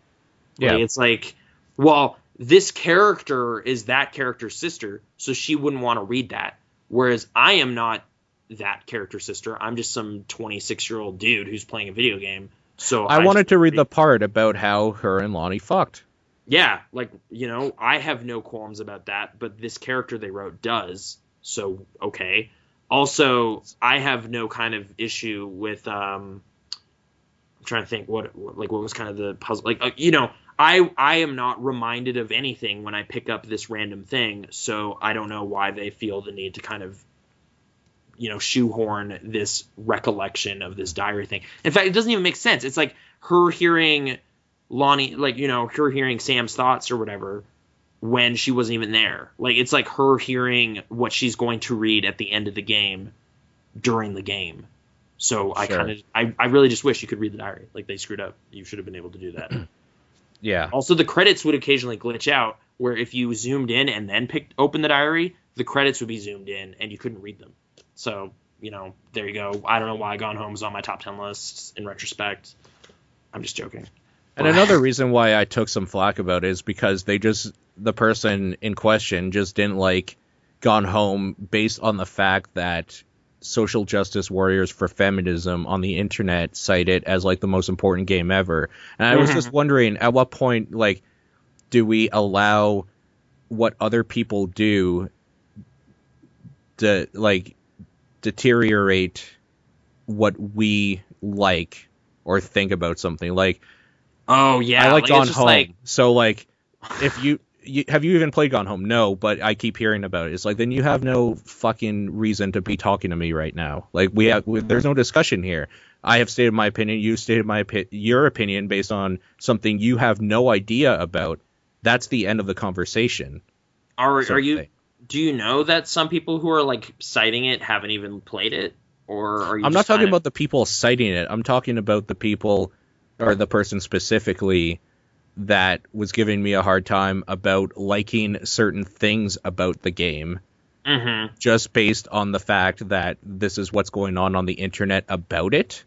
Oh, okay. So like their opinion is informed by annoying feminist warrior folks who just keep trumpeting this game. And actually, like, my first question was like, did you read why it's on my list? No, not yet. Then you have no reason to be talking to me. You have no idea why I like that game. Like, it's out there. It's ready. It's readily available. I have already elaborated on my opinion more than you are, you know, expressing. So please refer to this first and then get back to me. Well, it's kind of like, especially when it comes, I think it's just a little annoying with this game specifically, because it's like, it's written out on this Game of the Year thing. There is a video capture of me speaking about what I like about it and then showing a little bit of what I liked about it off. And not only that, there is a 2-hour talk where you and I discussed in detail, in depth, about what we liked and didn't like. Yeah. So there is more than enough. There's more content about what I like and didn't like about that game, and I've described my opinion further, like, in more detail and depth than that game has time to put in it to play. I was about to say, it's like, I think between all of the media we have made about Gone Home, we actually eclipse the running time of Gone Home. But is more importantly, let's get off the specifics about Gone Home. It brought up an interesting thing in my head, and I'm probably guilty of it too. At what point are we kind of like, well, we're soured, sort of thing, by other people before we even know about it? Oh, okay. Before I thought you were kind of saying like, man, I really like Gone Home because I was there kind of day one playing it. And then as more and more people chime in about Gone Home and start saying hyperbolic things about it and start saying it's the most important thing that's ever happened and all this stuff, it's just kind of like, I don't like Gone Home as much anymore, and it's all your fault. Like that kind of. Not even necessarily just that. Like, I'm thinking broader detail. Like, Total Biscuit didn't like this game, sort of thing. It's like, why didn't he? Or say, like, to be more specific, it's hard to just use something else that has struck a chord with certain people than just Gone Home. So I'm just going to use Gone Home as an example, but it's kind of about any video game ever. Okay. When Gone Home came out, the LGBT and like women, feminism and stuff, keep citing it as like a very important game and stuff. And there are people that are very annoying about it. There's very annoying people about any fan base at all. Mm-hmm. So at what point am I just like, okay, these people keep talking about Pokemon. I hate these people, so I hate Pokemon. Total Biscuit likes Pokemon, so he must be an idiot. You know what I mean? It's like, where are we drawing this line that just because when we're so ignorant about something specific that we can judge other people on it based on the actions of other people aside from them? Where it's just like, the internet is loving this right now, so anybody that likes this must be okay, sort of thing. Or the internet is pissing me off about this topic right now, so people that are liking it must be idiots, sort of thing. Like, I'm just a little annoyed at the fact that nobody takes the time to actually try anything out themselves anymore, and they are using everyone else, their YouTube videos or podcasts or whatever. And I know it's super hypocritical saying this on a podcast, but they're using this information. At no point are we saying like you shouldn't play Gone Home yourself. You should just listen to our take on it. That'll do. Like, you know, we're always kind of a game club. Like, you can play games and think, you know, chime in about it or whatever. Like, that's not discouraged ever. So I don't know. I don't feel like we're doing quite the same thing. Like, I did find like the very idea of like a let's play of Gone Home seems to kind of actively ruin Gone Home. Like, it's just like, if you watch someone else play it, you are basically kind of sacrificing all of what it could do for you. So you kind of fucked up. Like, honestly, like with like some. That's okay still, I think. But But I mean, it's hard because I want to talk in general, but you can't talk in general because Gone Home is so not a general game. It's a very specific story that only works once, and it's kind of weird to see. And it only works one way. Yeah, like, it's kind of like you are meant to find it at your own pace, and if you don't do that, like, it won't work. And you won't like Gone Home because you didn't play it right. And that's, like, such an elitist thing of, like, you didn't even play the game right, but you can actually play games wrong. You can. It's like, well, I didn't really see the appeal. I mean, I turned it down to easy mode and turned off, like, the story sequences, and Mass Effect 3 kind of sucks. And you're just like, okay, well, if you didn't play it, but okay, sure, whatever. Like, that's kind of like actually roguelikes. I'm gonna keep calling them that. I know people keep wanting to go to the like perpetually pondering dungeons or whatever the fuck they want to call them. They're roguelikes. Just because I never played Rogue, but yeah, roguelikes. No, but the reason why this is another thing, a stick that's been in my craw for a bit. People keep wanting to go away from roguelikes, and it's kind of out of style to say roguelike now. But guess what? That when I say roguelike, people have games that come to their head. They have their Spelunkies, their FTLs, their Binding of Isaacs, their Risk of Rains sort of thing. They're coming to their head right away. So the fact that this term is so ingrained into culture, that's the right term. I don't care if it's not like or if it is like the game that came out, Rogue. The fact that it's been coined and generally accepted by the internet public makes it the term of choice, because when you're speaking to people, you have to use terms they will understand when you're describing stuff. That's the first rule of doing like anything on the internet where you're reviewing or trying to relate stuff to each other, even in conversation. When like I'm talking to you about Space Dandy, I'm trying to relate it to stuff that I know you understand so you can get a picture in your head. When I'm just talking about like these arbitrary dungeons or whatever, people don't know what the fuck you're talking about. They're thinking maybe Diablo, because Diablo kind of randomly did the dungeon as well, but Diablo is not a roguelike. There's very specific terms when you're talking about games in particular that you use so other people know what you're talking about. And it pisses me off when people get try to go against the grain. It's kind of a weird, pretentious thing that like some corners of the internet do or whatever, but it's becoming more and more popular to not call them roguelikes anymore because it's technically wrong. I don't care if I'm technically wrong if it gets my point across.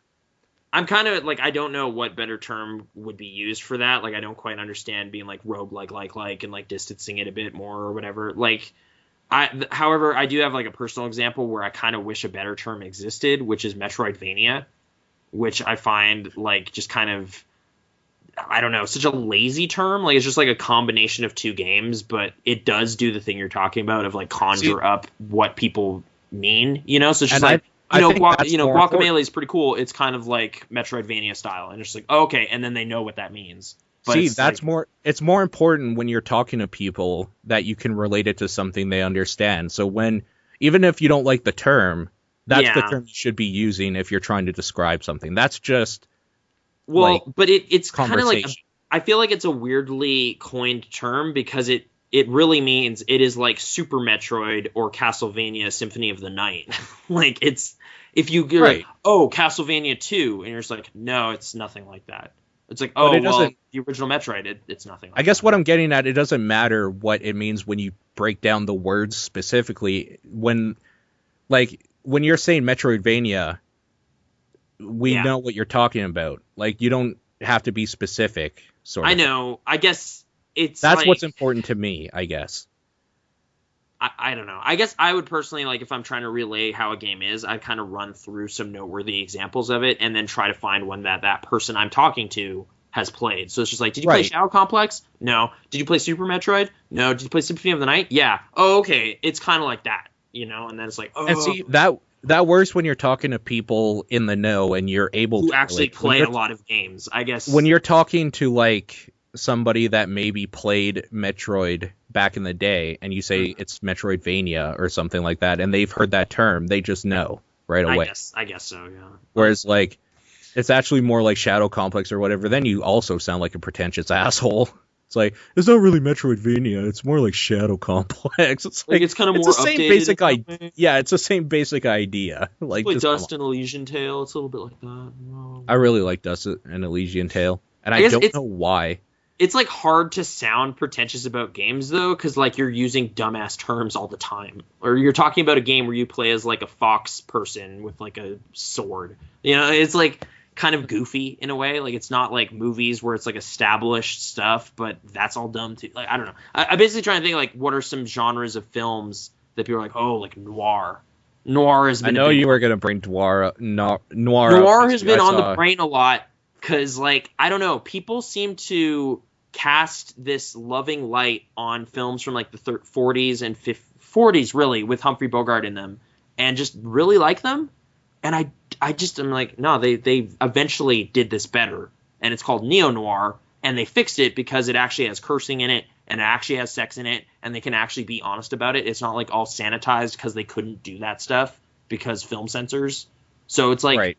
Purer stuff. It's better. It's better crime stories than have ever been told before. But you'll always find somebody in like a film class or something that's like, no man, Double Indemnity, so good. Howard Hawks, you know, him making like the Big Sleep. It's like no. The Coen brothers, like they did it better. That Nick Cage movie I was talking about a few weeks ago, Red Rock West, better than most of the movies I'm just talking about. Old and mold go together. They rhyme. So, coincidence? Not really. Yeah, moldy. Because if old something's old, Bogart. It's probably moldy. It's probably moldy. You should probably throw that away. So. And if it is moldy, you know it's old. So, I'm just trying to do this in my head right now. Something can be old and not necessarily moldy, but something moldy is definitely old. Or, yeah. Okay. Or it was left, you know, or you left that cheese out. And it's not old, but it's done. So it might as well be old. You can't eat it anymore. That's the point. But, I do like me some cheese. Cheese is good. I got a big block of Colby Jack today. You know. Yeah, you just like cut off Okay, so this is such a weird like old person thing that I do sometimes. Okay. I won't even have the crackers, right? I'll have just like the stick of cheese in one hand and like a paring knife or something in the other. I'll just like take it and just do the knife thing across the cheese, and then with that same hand, just like on the knife still, just like pop it in my mouth sort of thing. Just kind of like taking little chunks at a time, eating it while watching something. And I know that's terrible for you, but that's probably why I have stomach issues sometimes after doing that, because cheese is not... I've come up with this theory that humans were never made to consume milk from cows, just period. Because everything that is milky or creamy, like with a milk base, is very, very heavy on the stomach. And some people, lactose intolerant people in general just can't have it, right? I don't, but even normal people, not to say lactose intolerant people aren't normal, but I mean, come on, you're kind of like the weakest link in the chain of evolution. Like normal people, when they're eating cheese or like creamy or milky products, they will still, after a while of having too much of it, get that heavy feeling in their stomach where they feel sick. So I have a theory that people were not meant to drink milk at all from a cow, or at least no, I know, milk. like you really aren't. I'm pretty sure evolutionarily speaking, like we got used to it sort of thing, but we were never meant to. For a couple hundred years, humans just kind of were raising cattle and kind of got used to having milk around and stuff, so you can kind of deal with it, or we've developed medication. Like, you know, we were buying Lactaid for a while, which is this kind of powdery, chalky stuff that is meant to kind of make you deal with lactose better. But yeah, like, you are just not supposed to be consuming as much dairy as the... Okay, I've already done my milk council rant, haven't I? Yeah, like, you have. It's never any specific dairy. Somebody somewhere just wants you to drink milk. It's fucked up. Chocolate milk can't be good for you. You know, it's weird because you have actually done that rant, but I want to go a little bit further and say the people that think they're cheating the system and drinking like coconut milk or almond milk, you're part of the problem too. In fact, not only are you part of the problem, but you are so far in the direction of the problem that you are completely fooling yourselves into thinking you're not drinking milk, when really almonds don't have milk, motherfucker. You cannot grab an almond's teats and then squeeze it out. You have to do some serious fucking processing. Felt like you needed to be drinking milk because the man wants you to, so you sought out an even more expensive alternative just to fit in. Like, that's lame. Soy milk, what is that? It's garbage. I don't know. Thing is, though, the one thing they always get me with, though, is cereal is delicious. So I want a way to eat it. And water works. Water works fine. It is a lie that you need milk. However, there's still a weird stigma that is ingrained into our minds from birth that if you eat cereal with water, you fucked up somewhere. Yeah, like, along the way, your life is done. Are you sure? Or is that just Milk Council propaganda? Like, that's just what they want. Milk Council? I love it. Whatever. It's like some sort of lobby group that is able to just kind of be like, milk is good. And they speak on behalf of Lucerne and Dairyland and like all of them. Like, they don't care who you choose, just so long as this cow industry keeps going. And I don't know why. It's mysterious to me. Someone needs to make an expose movie about it. Michael Mann, get him on the phone. You know, we'll get Russell Crowe. What about Michael Moore? No. Well, sure. I'd watch a documentary he made about it. We'll go so far into the like leftist liberal. Yeah, exactly. It's been like 6 years since Sicko. Oh, and like I guess Capitalism. That was like 5 years ago. He probably tried to infiltrate the Milk Council and was milked to death. They squeezed all the juice out of him, and now that's what people are drinking. It's not almond milk, it's actually Michael Moore's milk. So next time you're drinking that nice cold cup of almond milk, just think about Fahrenheit 9/11 and what you helped keep under the table. Speaking of documentaries, yeah. I didn't actually watch a documentary, but I watched two men talk about a documentary that they liked a lot. And that was one of the most profound media experiences I had this past week. So I'm going to relay it right now. Okay. Yeah. So Fahrenheit 9/11, if you recall, was submitted for Best Picture consideration when it came out. Did not get approved. Right, actually. It was. Yeah, I know. It was kind of this thing where it's like, why wasn't that nominated for Best Documentary? Because they didn't even try to get it nominated for that. They swung for the fences and it didn't work out. Another noteworthy time that was being pitched around was Hoop Dreams, which I guess was basically Siskel and Ebert's like favorite movie ever.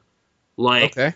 I just I didn't know, I knew they liked it, but I didn't know it went as far as it did. Of just like, it was their both, like for both of them, their number one movie in 1994. It was Ebert's top movie of the 90s, like just the best one. He was just like, this movie right here is the best movie that came out in the 90s. And you're just like, what about Shawshank Redemption and Forrest Gump and Quiz Show and blah, blah, blah. That's all 94 movies actually. Pulp Fiction, Fargo, whatever. There's 90s movies. He's just like, no, fuck that. This basketball documentary is the best thing. So I want to see it now, but it was just kind of like, I've continued watching a bunch of old clips of Siskel and Ebert, I guess is where I'm going with this. That website, siskelandebert.org, is still awesome. That said, I've continued to read his book too, and I'm generally like still kind of enjoying that experience and whatever, but did I talk about the book last week? Did I say like, oh, he kind of just stumbled into it? Like he just kind of ended up a movie critic or whatever? Like it was kind of just this happy accident? A little bit. That's mostly true. However, dude was also like a mad keener in school, which bummed me out. I could see that. Yeah, because I'm just like, oh, I am not that at all, and I hated school, and I didn't get great grades, so shit. I guess it's like it's like the anti-story that everybody loves, where like Albert Einstein, like most brilliant man ever, dropped out of school. Yeah, and you're just like, oh, good, because then I can drop out of school and maybe I'll make it. But then it's like, but then like when you hear about somebody like in the field you want to pursue too, right? Where it's like, no, like to get to that point, he had like a master's degree, a PhD, and like everything that he's talking about. Like he was the biggest keener ever. You're just like, fuck, I'm working at a bookstore. Yeah, exactly. Like it's just kind of like, for a while, it's like, oh, maybe this will be kind of the inspiring boost I need. But then it's like, no, it's just also incredibly discouraging. Great. Thanks, Roger Ebert's life. It's like everything else in life. Yeah. Yeah, it's just like this kind of like, full-time job as a reporter while also juggling school, while also doing extracurricular activities. And it's just like, nope, shit. Like, I'm just done.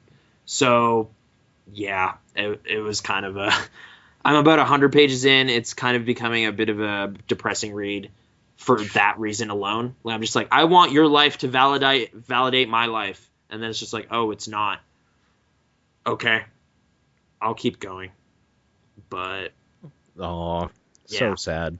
It's a little sad. Documentaries are boring. Nathan, stop boring me with your boring stories about boring documentaries. That's not true, because you know what I watched? Okay. Was that Blackfish. Oh, you did? Yeah, I did watch it. How did you feel about that? I watched it actually about a month ago, but I forgot to talk about it until right now. Oh, okay. For some reason. That's happened a couple times. It's like, oh, I watched a thing and I totally spaced on it. Like, I'll bring it up after. Go ahead. Blackfish. Okay, you were saying that apparently, like, was it you that was saying it? Somebody was saying how apparently a bunch of people from SeaWorld or whatever were just like, no, this is all untrue stuff. This is all lies and propaganda sort of thing. I don't think that's true. I think it's all very true. I mean, they're kind of obviously biased because they are employed by the thing being shit on. But I think they were more kind of saying there's more to this story than this is letting on. And like specifically the thing I was talking about was there was like a chief trainer that was a consultant on the movie that was basically kind of left, like kind of just not included in any of the editing process or decisions or anything after she did her initial kind of interview. And she actually kind of disagreed with a lot of what was being presented. Like she was like, that's not what I said, but they kind of try to make it a more dramatic story than it actually would have been or something. Whatever. There were like kernels of truth that were lost, I guess, in translation to this thing. And they also seem very concerned with getting the movie nominated for awards as opposed to necessarily being very transparent about. You know what the only kernel of truth I need is? Yeah. Whales ate people. Is that they pissed off a whale and a whale killed somebody. Period. I know. The end. It seems like the most important thing is in fact true and irrefutably true of just like, so no, hold on. So whales at SeaWorld killed people, right? Yes. Okay, well then this movie's doing its job. Like, it's fine.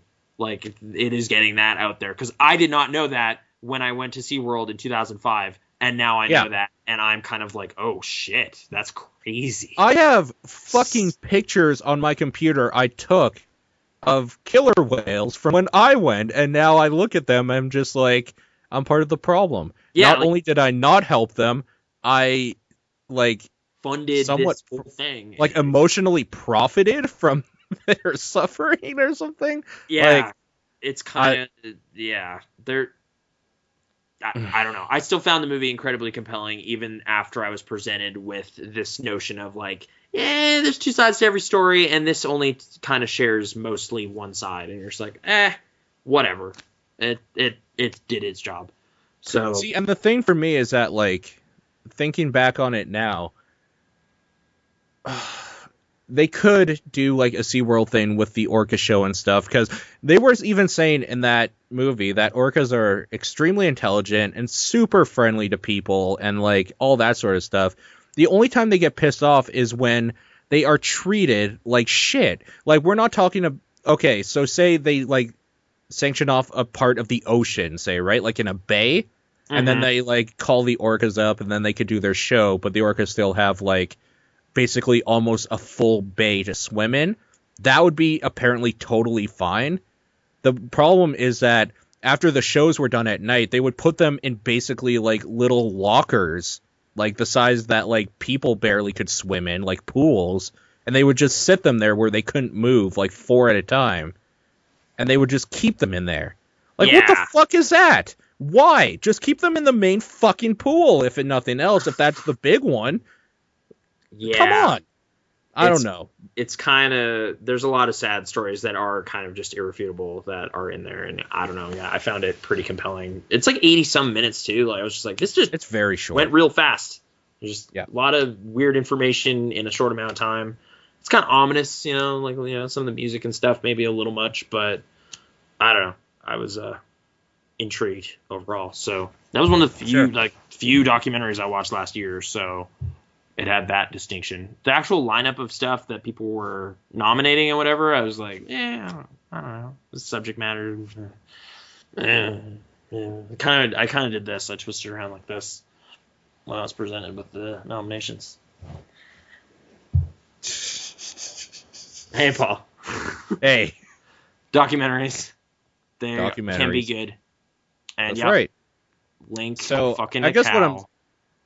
I guess what I'm saying is that you probably shouldn't go to SeaWorld. That's all I'm saying. Don't open that link. Someone else linked it and I decided to link it again. The reason I found this in a subreddit at one point, I was just like, this is insane. Like, this has to be in also, counts. I'm going to go ahead and say for people that weren't part of the live stream, you missed out because I am not including this picture in the site. No, this should not be. Yep, not safe for a cast for sure now, apparently. That's not, but like. People keep chatting so it goes away. You know, okay, this is another thing about Hitbox I found kind of awesome, but now disturbing, is that anybody that, whenever you jump in someplace, it'll load like the last 10 messages sort of thing, so that when you jump in a chat room, you're able to see where the conversation sort of was. So anybody anybody that jumps in is able to just see this picture. It's like the first thing that's... Yeah, it says just like, in case you were behind, this is what we're talking about here. And it's like, great. Yeah. Jarring thing to walk into. Anyways, so yeah, Blackfish, don't go to SeaWorld.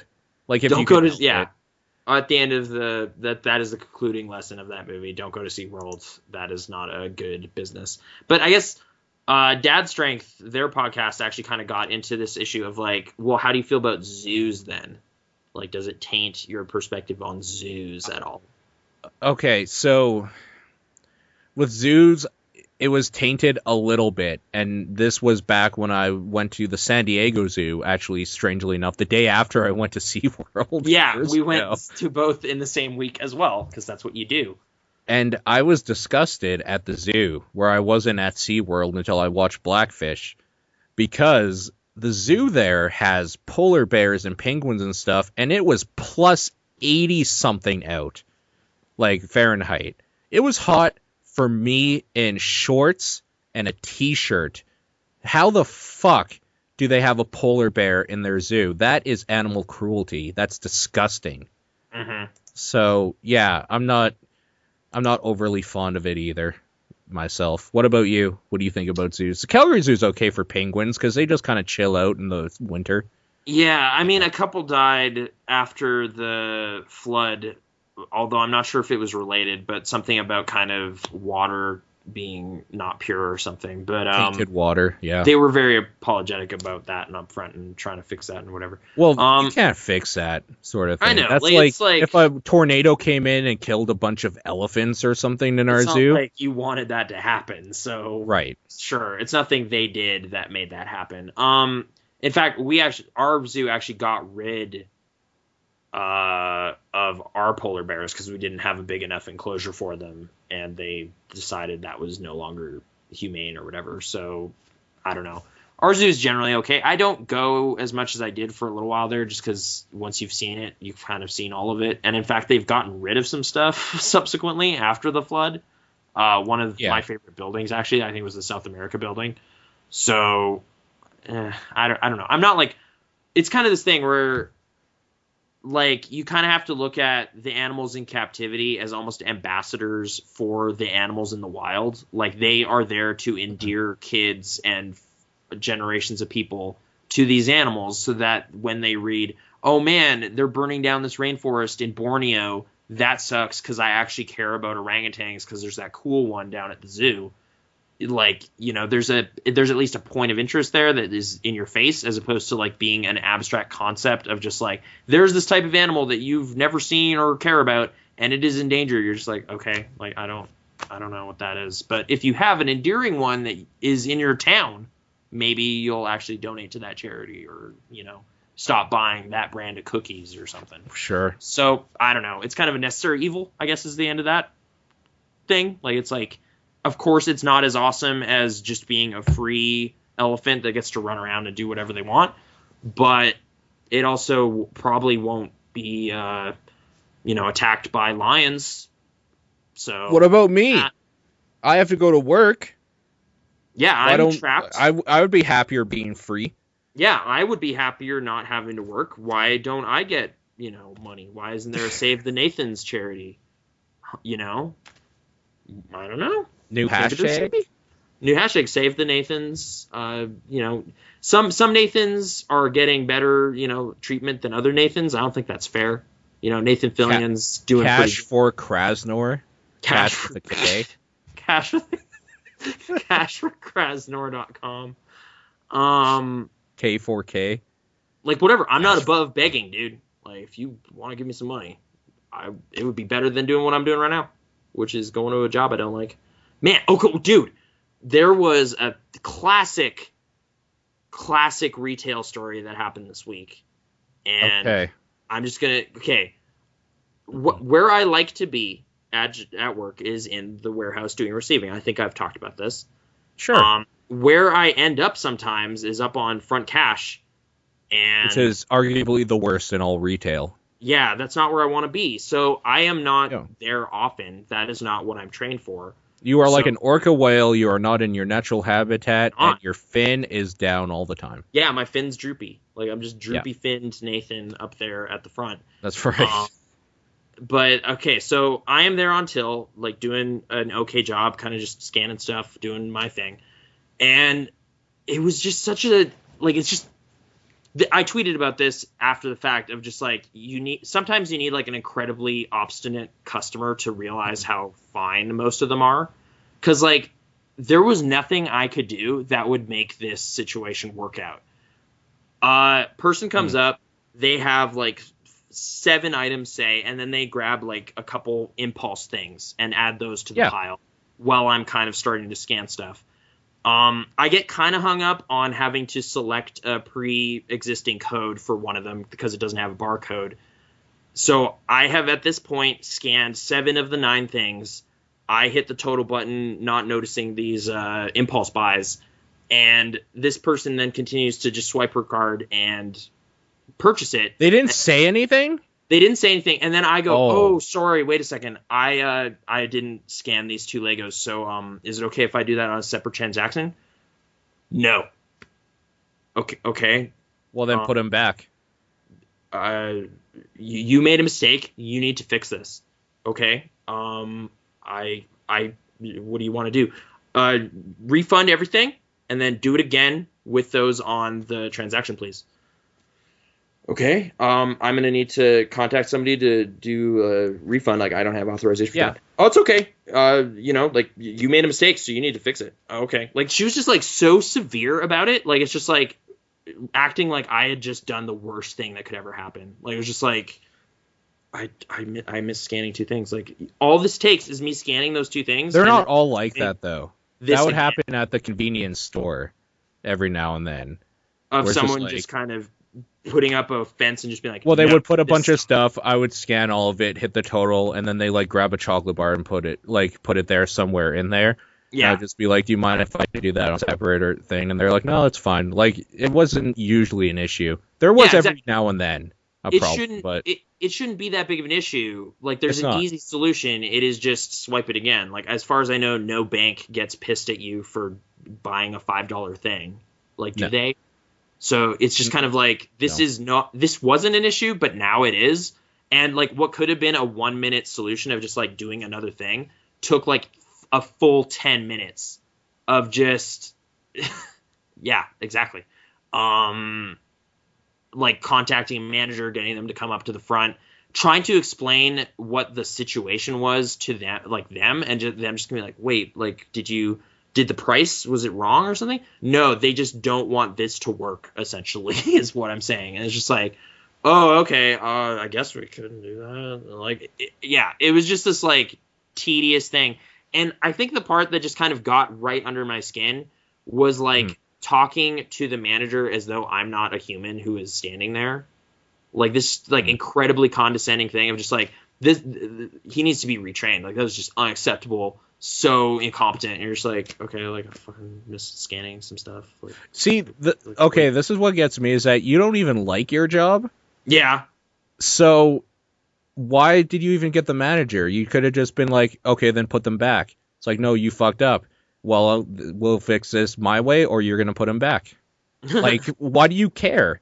I It's mean, just a job that you're doing until you find something else, sort of thing. I guess I don't want to be in a position where I am now pressured to find something else right away because I just got fired for calling someone something I'm not supposed to say or something, or being deliberately. Oh, I thought you were saying that you actually got fired for calling somebody something, but I just realized that. No, you I'm don't saying want like that to this. happen. These are Okay. like as this was happening, there's obviously a lot of choice words flying in my head of just kind of like, oh my god, But I just kind of basically defense mechanism or something, just kind of shut down, like just kind of like, okay, can I get a manager, please?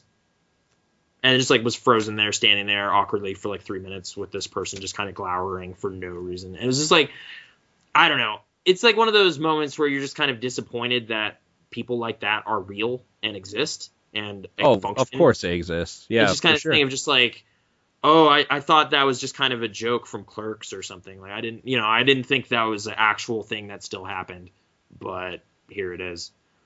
And yeah, it was incredibly, I don't know. I was not happy. I stopped. I just went to the back after that or something. Just started pulling books. Just go back there and cry or something. No, like just fuming, just a little grouchy, but yeah. Did she speak English? Yeah. For some Oh, reason, it's actually- more. Sorry, I guess that's the kind of thing of like being extra annoyed that they were kind of only maybe 10 years older than I was. Like, it's not like they were like, oh, this is like an old senile person, or this is some old crotchety person who that's just what they are. It's like, no, Right. This person is barely older than you, and they are this way, and I don't know why. And yeah, disappointed. Humans. Have you seen anybody from like school or anything come in? A friend of mine from college came in one time while I was actually, no, yeah. one person from high school, obviously that whole protracted thing. Didn't I talk about it? Like that Yeah, weird we talked about business that, pitch? but I'm just getting at like where when you see someone from high school or whatever and you don't like your job and you're just like, oh fuck. Yeah, no, that's happened at jobs where it's like someone you know from another job or from school or something shows up and you're just kind of like, Sure. ugh. Like the surprise run in, I'm not good at those the best of times, and at this point I am in not Sure. a happy spot. So Yeah, this it is would not be really bad.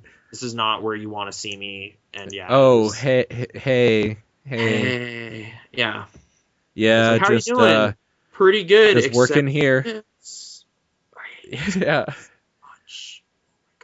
Yeah, like you can't. That's be where you're on- just kind of like, how the fuck do you think I'm doing? And you look around. Yeah. Yeah. Work. Oh man. I don't know. Yeah, I have to go to work tomorrow. Do you at least kind of enjoy your job? Right. Right now, no. I have to go tomorrow because I'm training. Mm. I hate it. I hate training people. Nobody stays. That's the problem. So it just feels useless or something? Like you're just like, are Yeah. you actually be around, or should I just not even fucking bother? Like, why are you Yeah, here? and this guy keeps talking about like the other jobs he's looking at and stuff. Then it's like, then just fucking leave. Like, just Yeah. go Stop and I wasting will my do. time. Like, I'll just do job because I'm better at it than you will ever be anyway. Just fucking go. Like, seriously. But yeah, I don't know. It just. And like the problem with it isn't so much that I'm going to work and training, it's that tomorrow's a day off or should be a day off and I'm going in to train. Mm. So it's like don't even get the full weekend anymore sort of thing. Getting like texts and calls and stuff, asking questions, and it's like I don't get paid salary, I don't get paid overtime. Just fucking leave me alone. Like I'll go in, I will do my 10 hours and then I will go home and we'll just keep it at that. I'm not going to be on call sort of thing. And I'm deciding if I'm even going to go in tomorrow. I kind of don't want to, so I might not. Is that like It wor- something you feel like you can get away with? Like no one's gonna. It worked in Office Space, right? Just It's stop like going. I didn't want to go. Yeah, I didn't want to go today, so I didn't sort of thing. Yeah. Like, there's honestly times where I'm just kind of like, I don't think anyone's really paying attention to what I'm doing here. So if I just, like, took a break that didn't end, would anyone notice? Because, like, the They person would. in this main office is gone. The person who, like, was here at the morning that knew the times I was going for break is gone. So can I just, like, sit here? Like, or go for a third break and no one knows? You know what the problem is, though, is that by the time you know whether or not it would have made a difference, it's time to leave anyway. Because then it's like, at 5, okay, say you're doing a 9 to 5, right? And Yeah. everybody that's important leaves at, like, noon or something this day. Mm-hmm. Like, by the time it hits about 4:30 or whatever, you realize nobody has come in to ask you a question or to get something in your station. You Yeah. could have left. But you Right. didn't know that, right? Because Right. there was a possibility that they needed to grab something from you or talk to you about something. Mm-hmm. So, So if you could see beyond time, and it's just like, wait a minute, there's actually an open space for the next 3 hours, I'm just going to leave. I'm going to go get some soup. And then I'll come back in time to clock out. I will say I'm in a kind of envious position then in a lot of ways because I'm one of 2 people that knows how to do the job. Mm-hmm. Then that's why I'm training people sort of thing because people keep quitting. So it's like I can't remember the last time I've been on time to work. I can't remember like the last time I've been there within the same hour I was supposed to start, and I can't remember the last time I've not left 2 hours early. Oh, wow. And no one So, cares? Like, does it come out of your wages or? It comes out of my wages, but I kind of don't care about the $10 or whatever for half an hour sort of thing. You know what I mean? It's like you're Yeah. leaving a little bit early. It's like I don't care about the $17 or $18. Like, the psychological pain I'm going through right now, I'd rather not have that than have So, like more dollars. like my flight will come in that I'm supposed to work on or whatever, say half hour early. But since I've been doing the job so long, I can take like 10 minutes to do it. I do it, and now I am 2 hours until my shift is over, and I have literally nothing left to do in the office. I'm going home, sort of thing. So, I don't know. But in a way, it also makes you complacent with, like, taking less money, which is also kind of a shitty thing, where it's like, well, I could just leave right now, and I won't get paid for it, and that's okay for today. But if I do it over the next 3 days, that's now like $200. Yeah, that's going to start eating into the bottom line or whatever. Yeah. So, yeah, I don't know. Work woes. I mean, yeah. I am in the position, though, since, like, I'm one of the only people that does the job, where it's like, they don't say shit to me, because if I leave, they're fucked, sort of thing, and that's kind of nice. Just kind of holding them at ransom, sort of thing. Yeah, I wish I was that essential, you know? I'm going to go out for lunch. Oh, okay. It's like, when will you be back? I don't know. Hour? 2, maybe? It's like, all right, whatever. Yeah. But you could work with me. I could train you. What, like... Train you like a monkey. Is it a warehouse? Like, it's a full-blown warehouse? I would train you for the office, so you'd be starting at $4 an hour more than the warehouse.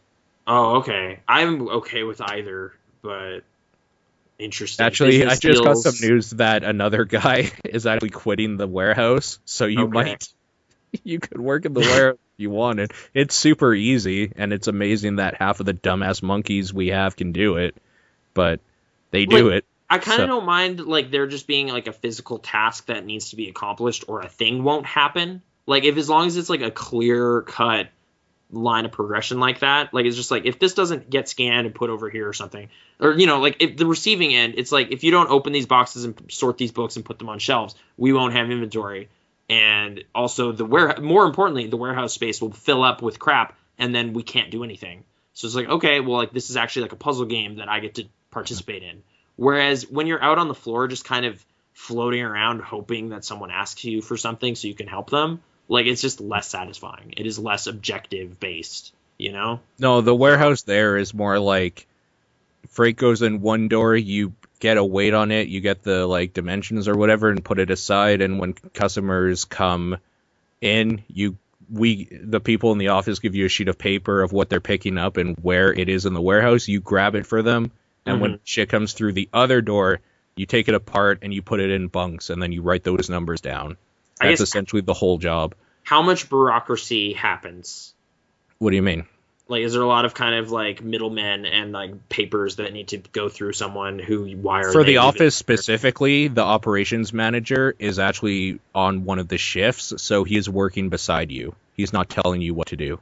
Okay. It's kind of like, can you help me do this, or do you mind doing this while I do this? It's not, you need to get this done by this time.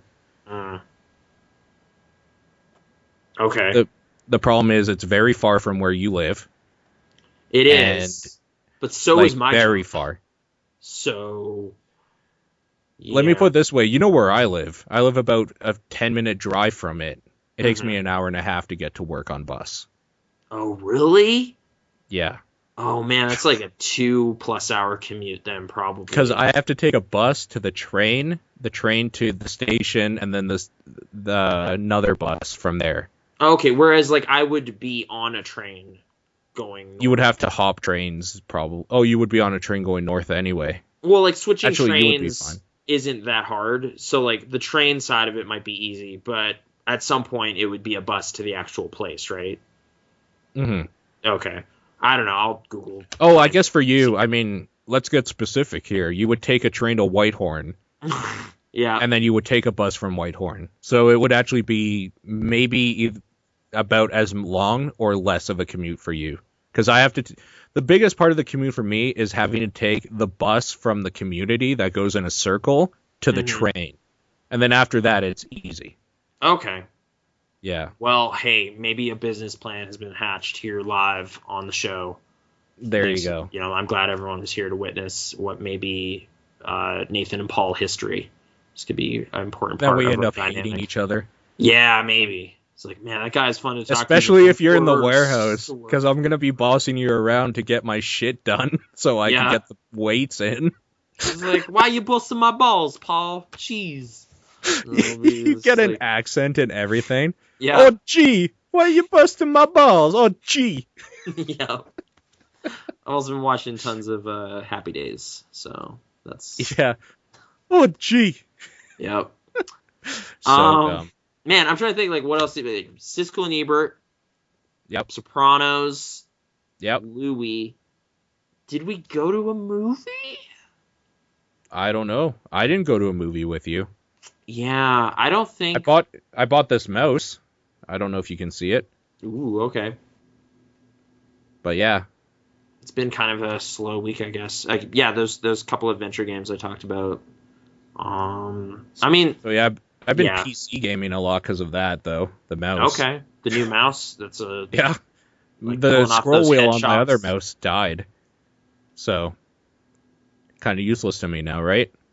You need the scroll wheel a lot more than I remembered playing video games, because when you don't have it, shit gets a little rough sometimes switching between weapons and stuff. So yeah. This Sorry, chat is ridiculous. There's a really weird picture in our chat right now. It involves a jackhammer, and I don't like yeah. it. If you keep scrolling up, it gets progressively weirder and saner. So, I don't know. You missed out if you weren't here. Hitbox.tv/exposure. Yep. Same name, different place. But, yeah, it's been kind of a slow week for me. Just training people and hating it, and then not doing much of anything after that, really. Oh. I feel like there was actually one other game, but I can't remember what it... Oh, Resident Evil 4 HD. Yeah. I got that. How Plays was the okay. port? Is it what you want? I play it with my controller, so it feels like Resident Evil. Like, And it's I mean, fine. there was that 360 HD port that I had. So It's that. It's kind of just that. Yeah. It's that. I mean, I use the PC more than I use my 360 now, so maybe that seems like a Steam sale acquisition for me. It's smoother, though, obviously, because PC. Yeah, but- so you just crank that frame rate's crazy. And, yeah. So you get that weird 60 frames, so it feels pretty nice, actually. Yeah, I'm going to say that that's probably the better way to play it, maybe. Mhm. But that's still Resident Evil 4, so I don't know. Maybe we should just go on to voicemails. We have nothing more to talk about. I think so. We've Yeah, I'm exhausted kind it. of like running dry on other things to observe. Let's We just also go have to 9 questions. voicemails, so All right, Might as best well get through. started then. Yeah. here we go. Whoa. They say that Girl Scout are a lot like drugs. You can never get enough of them, and that you always need a fix that time of year. So needless to say, when news broke that out in California sold cookies in front of a medicinal marijuana dispensary, I just about lost. People have lauded her for her entrepreneurial ideas, a smart cookie, as some people have called her. To be honest, I wonder how long it took them to bake that idea up. Anyways, if you could Bake set up a that Girl idea Scout up. cookie stand, is there anywhere much better than where she is? I'd like to hear your opinions on this, gentlemen. What better place to put a cookie stand than in front of a marijuana dispensary? Is the question.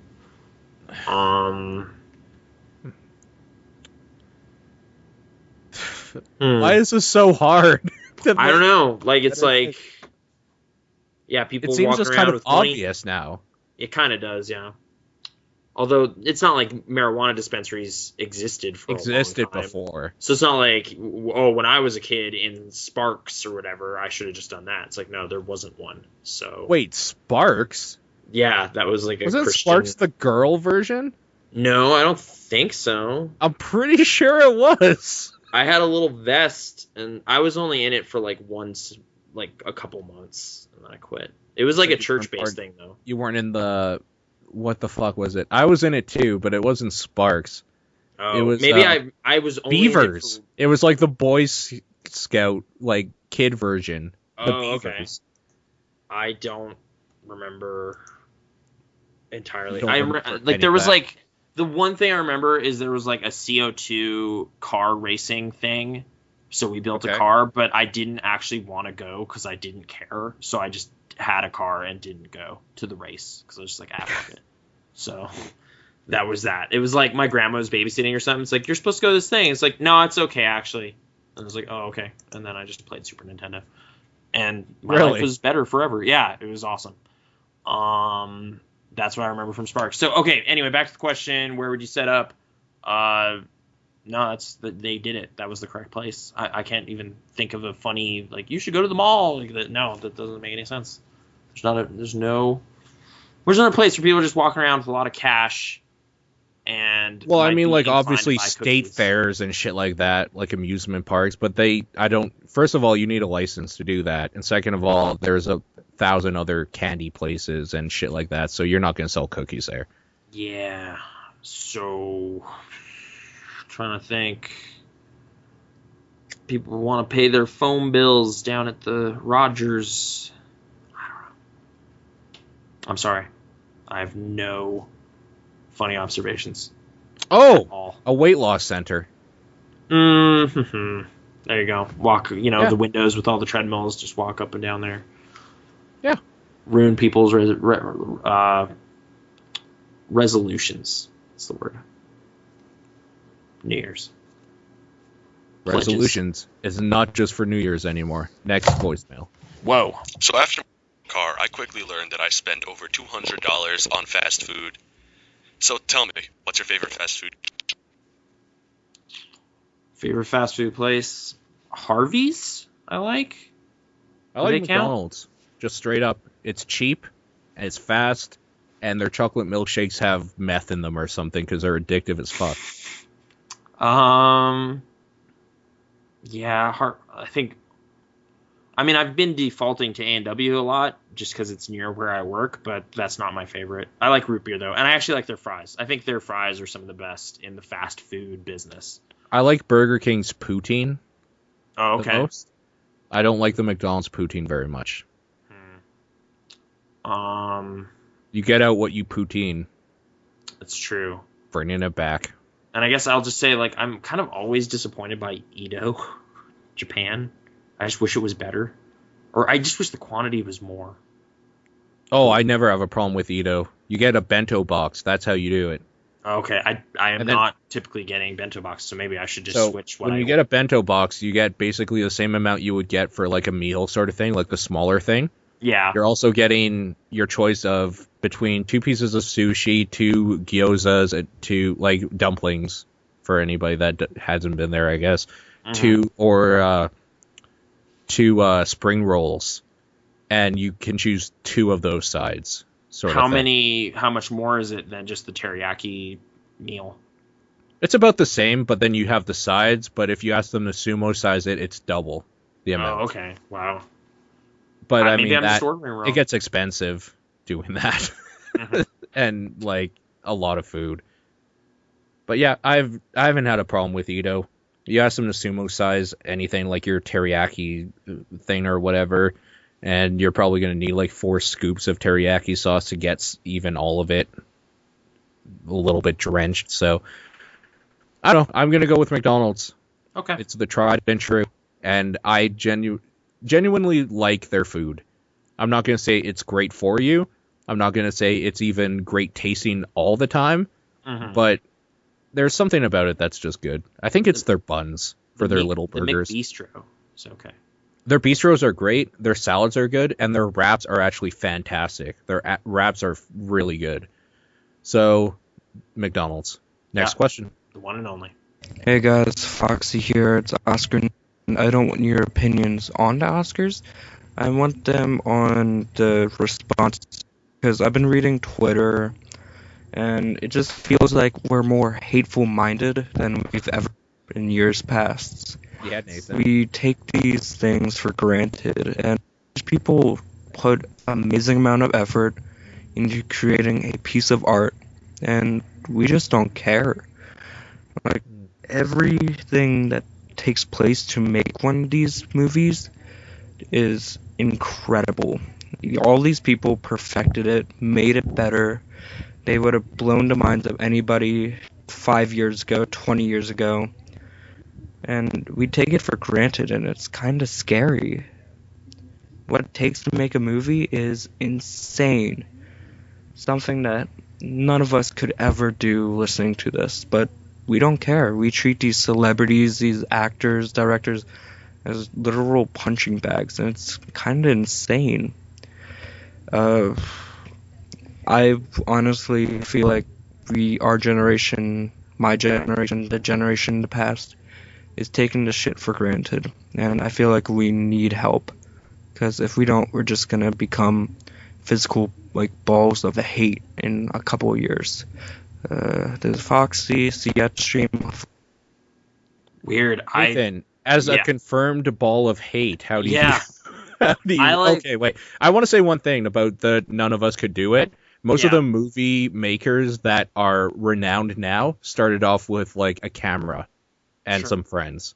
Like, so that's not true at all. I don't think that's less true now than like ever. Like, it was like there was a time where it was like, oh no, like a lot of knowledge and skills need to happen. Now it's just like digital, whatever. Like I'm simplifying, but it's like you just need a group of actors, and like honestly, when I think about it compared to video games where you need to like create everything in the scene for a scene to exist, it almost sounds easy. You just point a camera at reality and film it, and then it's there. And then how do you react to the like hating stuff? I hate a lot of stuff. I know you do. That's why I said it as a confirmed known ball of hate.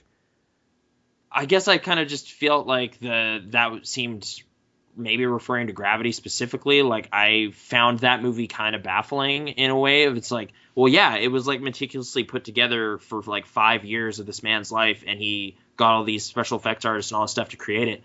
But I don't know why, because it's like kind of just a trivial story that doesn't say anything, and it's just like, what if this scary thing that probably wouldn't happen happened? And you're just like, okay, like why did you bother? So whatever, taking it for granted, I guess maybe a little bit, but I also feel like that is an industry that gets so much praise and celebration and is super overpaid relative to how hard they work.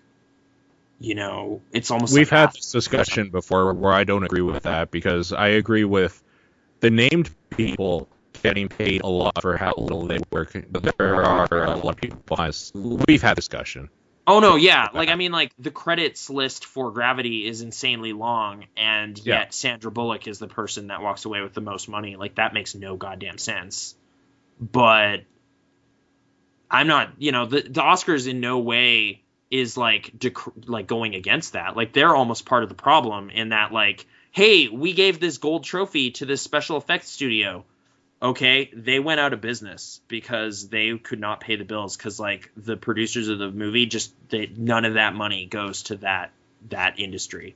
Oh, well, we're gonna take the mic away from them now because their speech is too long. Like it's like they don't help at all. Like they are not. The Oscars is kind of a gross celebration of like excess, and like it is the people who are on like the most privileged in that industry are the ones getting the spotlight. So I do not find the Oscars worthy of much more than total just decrying. Like it was kind of, I was not happy with the show. Like it's gross. Like it is. It in a way, like if you're saying like people on Twitter yelling at the Oscars, like some of those people should probably be yelled at. Like I'm not gonna try to stop that. Like I was actually getting a lot of amusement out of reading Zodiac motherfucker's angry comments at the Oscars. So I don't know. That's an industry I totally support. Making fun of the privileged needs to happen a lot. Keep them in line. Yeah, like what happened to throwing tomatoes at actors? What happened to that rich tradition? Like Shakespeare. That's how the people. That's critics. That's what they used to do, is throw tomatoes at people. I don't know. What do you think, Paul? I'm just grouchy because I totally don't agree. But do you think we don't take the movies? We don't treasure them enough? Those $100 million productions. That's not necessarily true, but I know what I like and what I don't like. Mm-hmm. So I don't feel that there's any reason why I should like something just based on the merit that people worked on it if I didn't like it. Yeah, I guess that's kind of the thing. Because then, like, the problem is if we get someone into works this really hard, it's like, okay, like, so do I, and no one cares. Like, oh, that's not it at all. There's a middle ground I'm here a that where narcissistic person, so I relate all of it to me, right? there's a middle ground here where if we like everything, it completely takes away from the people that put in that little bit more effort and stuff, or like make something truly remarkable. But if we hate everything, then we don't recognize that stuff either. So like either way, the way we have it now, the good stuff should rise to the top in theory. Right. So I'm okay with how it is right now. I don't think we're being too cynical. I think that there might be just people taking advantage of people's good nature in a lot of ways and just try to play to certain audiences. And I find that kind of gross. When people are just doing what they love, it doesn't matter. Like whether it's good or bad, they win in the end because they're getting paid to do something they love. Give it anyone else things.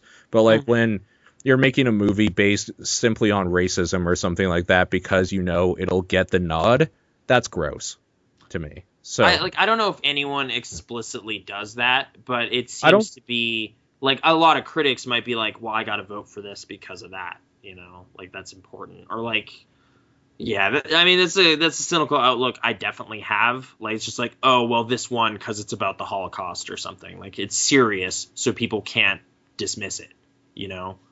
But if it's like, well, this was a really, really well-made comedy, like Her, for example, like, it's like, well, that's great, but we kind of have to diminish its value a little bit because it's part of this genre or something, or it's like, you know, it doesn't quite fit our idea of what is important. What you're describing right now is exactly what he's talking about. Yeah. So you're kind of on his side for that too. No, yeah, I mean, like, it's on a case-by-case basis. Yeah, it's like there were movies there that deserved being appreciated. However, I felt some of them were overlooked in favor of kind of like obvious choices. Or, I mean, like, you know, people were saying like, oh, Gravity. It made like $500 million. Like, it got a reward already. Does it also need like trophies saying it's the best in the field when it may or may not be? I don't know. Like, it seems like... Well, I mean, when you get down to taste, it's all like subjective, right? Sure. I guess... So... No, sorry. There was actually an observation I saw on Twitter that I actually found kind of interesting. It was basically like, you know what? I bet like all of the winners tonight don't thank the audiences who actually went and saw their movies. And I was like, oh yeah, that is kind of weird. You know, like, it's like this industry exists because millions of people go to the movies, but they like never get acknowledged. It's always just like, thanks to this producer, thanks to my agent, thanks to all these people who made this movie with me, thanks to God, and thanks to Venezuela later. And you're just like, okay, what? Like, you're welcome. And you know what? Jared Leto. Now that Fuck you know, when you break that up, it's kind of a weird like dissonance when you look at the music industry when they win awards and stuff, and they're like, and thank you to all the fans and stuff. like there's more of a direct connection, whereas I guess maybe because it's all they realize by that studios there's and stuff. a lot of people like listening. That's why they're there. So it's like they're the reason why you're not just like the YouTube guy with 100 hits that you have a platinum record. You know what I mean? Like, I mean, yeah, it seems like movie stars are more resentful towards their fans or less appreciative. Like, maybe they find them obnoxious or in their face all the time. But it's just like, we made you, motherfucker. You know, you're nothing without me, Kevin Spacey. Next voicemail. Hey, Paul. Hey, Nathan. Recently, my mom's been calling me fat just because I go once a week to go get a hamburger at the local fast food joint that's near school. And they only let the seniors do this anyways. And I use my allowance money that I get for taking out the garbage and doing laundry and stuff. And it's been annoying me because, you know, parents, they're supposed to, like, encourage doing your own thing, but then, like, one thing you do that's not to their liking, they kind of diss you and stuff. I mean, I don't know if Nathan had to deal with that type of problem like I have to deal with. But have you ever done a thing with, like, your allowance money that parents pay you for doing a form of menial labor, and then just tell you off just for buying something like candy or a hamburger at the local fast food joint? Because that's what I'm currently going through at the moment. That's a very specific problem. Yeah. I don't remember ever being like, what? You just spent your allowance money on Jolt Cola. That's stupid. But I did Jolt sometimes. Cola? Hell yeah. Cola. Had to stay up all night playing Super Nintendo. Gotta buy the Jolt Cola. Yeah, I remember when that was the hotness. Yeah. It's like, you gotta get the Jolt Cola so you can do all your gaming. And now they have, like, actual gamer fuel and other dumb shit they call drinks. Yeah. It's kind of funny. We had Jolt, and it tasted like shit. I mean, I guess... Parents not understanding or, like, just being overly critical about stuff is just kind of a thing everybody goes through, I think, right? I guess I this is weirdly pertinent because, like, whatever, I won't explain why, but my, You have to explain why. All right, You can't say this is oddly pertinent and then, I'm not going to explain why. Fine. My mom's birthday was yesterday, and my card was weirdly grouchy. So sorry to mothers everywhere. But wait, what? Why did you give her a grouchy card? Because I'm in a grouchy mood. Because of stuff like this about, like, you know, parents kind of being annoyed with you for what you're into and not really recognizing what you're spending your money on is what you're into, I guess, is kind of how I was looking at it. It's basically like, why didn't they realize I was way into movies and games and encourage that rather than discourage it and recommend I get way into playing piano or something, you know? Like, it's just kind of like parents trying to make you something that you aren't, and instead, like, spending money and time and effort trying to make you a baseball player or something. And you're just like, what? Like, I liked Rookie of the Year. That doesn't mean I want to play baseball. Rookie of the Year. It means I like dumb movies. So why didn't you get me a movie camera or something? You know, like, it's just kind of like seeing the information and making weird judgment calls based on it. I feel like parenting, like my parents specifically, kind of did that. And I am kind of bitter about it this week. Bitter times. This bitter week. times. Yeah. This whole week. Oh, like, you mean like, what happened this week? That made you bitter about something very specific. Over the last little while, I guess like a week or two ago, my mom kind of did this like annoying.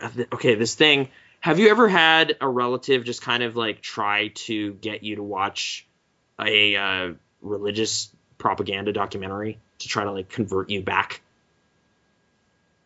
No. Yeah, that happened. And it was just kind of like awkward and annoying of just kind of like, you know, I'm going to judge your life based on not really talking to you about it and recommend you watch this thing that I'm into based on, like, it's just kind of like, I don't want that. Like, what are you doing? So yeah, complaining about moms, that's where we're at now on the show. Feel, you know, she doesn't listen to this anyway, which is another... How do you know? Because she can't figure out the internet at all. So how would you feel if your mom did listen to this? And like, at least she'd be interested in what I'm doing. Oh, man, this is so depressing right now. Don't say shit like that. Are you kidding me? Sorry. She'd be interested in... like, whatever, dude. Like, I'm just saying, like, I put, like, the you know, parents nagging you about not calling and all that stuff seems super stupid to me when I'm basically telling the entire planet what I'm doing, like, every day. So it's just like, just get a Facebook account. Like, don't, like, what are you talking about? Like, I am constantly updating everyone about what I'm doing. Would you can't be bothered to listen you to on Twitter? What? Would you let your mom follow you on Twitter, or would you? Absolutely, sure. Like, whatever. Like, if, you know, it's like, hey, she's mad at me for being upset or something. Like, that would be weird, but at least, you know, she's got a line of communication. Like, this is how I'm expressing myself now. I no longer like phone in, you know, or it's just like, hey, how are you doing? It's like, I hate phone calls. I've talked about this, right? Like, I don't like getting phone calls. I don't, you know, like, this is sort of like a phone call, but I feel like we're doing something. It's not the same. So, yeah, sorry, you know, hey, parents. They don't understand, apparently. They don't understand. Will Smith said it best years ago.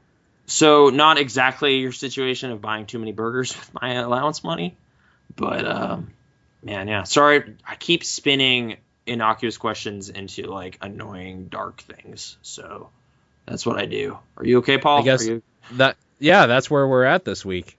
okay? I guess. Yeah. I keep saying it, like, Bittersweet Symphony, the second one. That's what this week is. Bittersweet Symphony. This is not Sorry. nearly as bitter as that episode. Is it not? Okay. I thought I I did don't answer the think. question. Paul, I guess answer me out this question. Has that ever happened? That specific scenario, no, it hasn't. Okay. It was. Joel, It's Cole- always been if you earned money doing like chores or whatever, or jobs like working or whatever. That's your money. Do whatever the fuck you want. Just don't go ask for more. Period. That's it. Like, I've never been berated for choosing what to do with my money unless like I got into financial trouble or something. That's voicemail. Here we go. Yeah. I hope Nathan has been convinced to play Pokemon since Marshmallow sang that song with his epic singing skills. Wait, what? And also I sent a funny quote of the narrator from Space Dandy talking about Paul, you saw that episode with the space racing and how the narrator had a funny line about the prince and Dandy and plowing.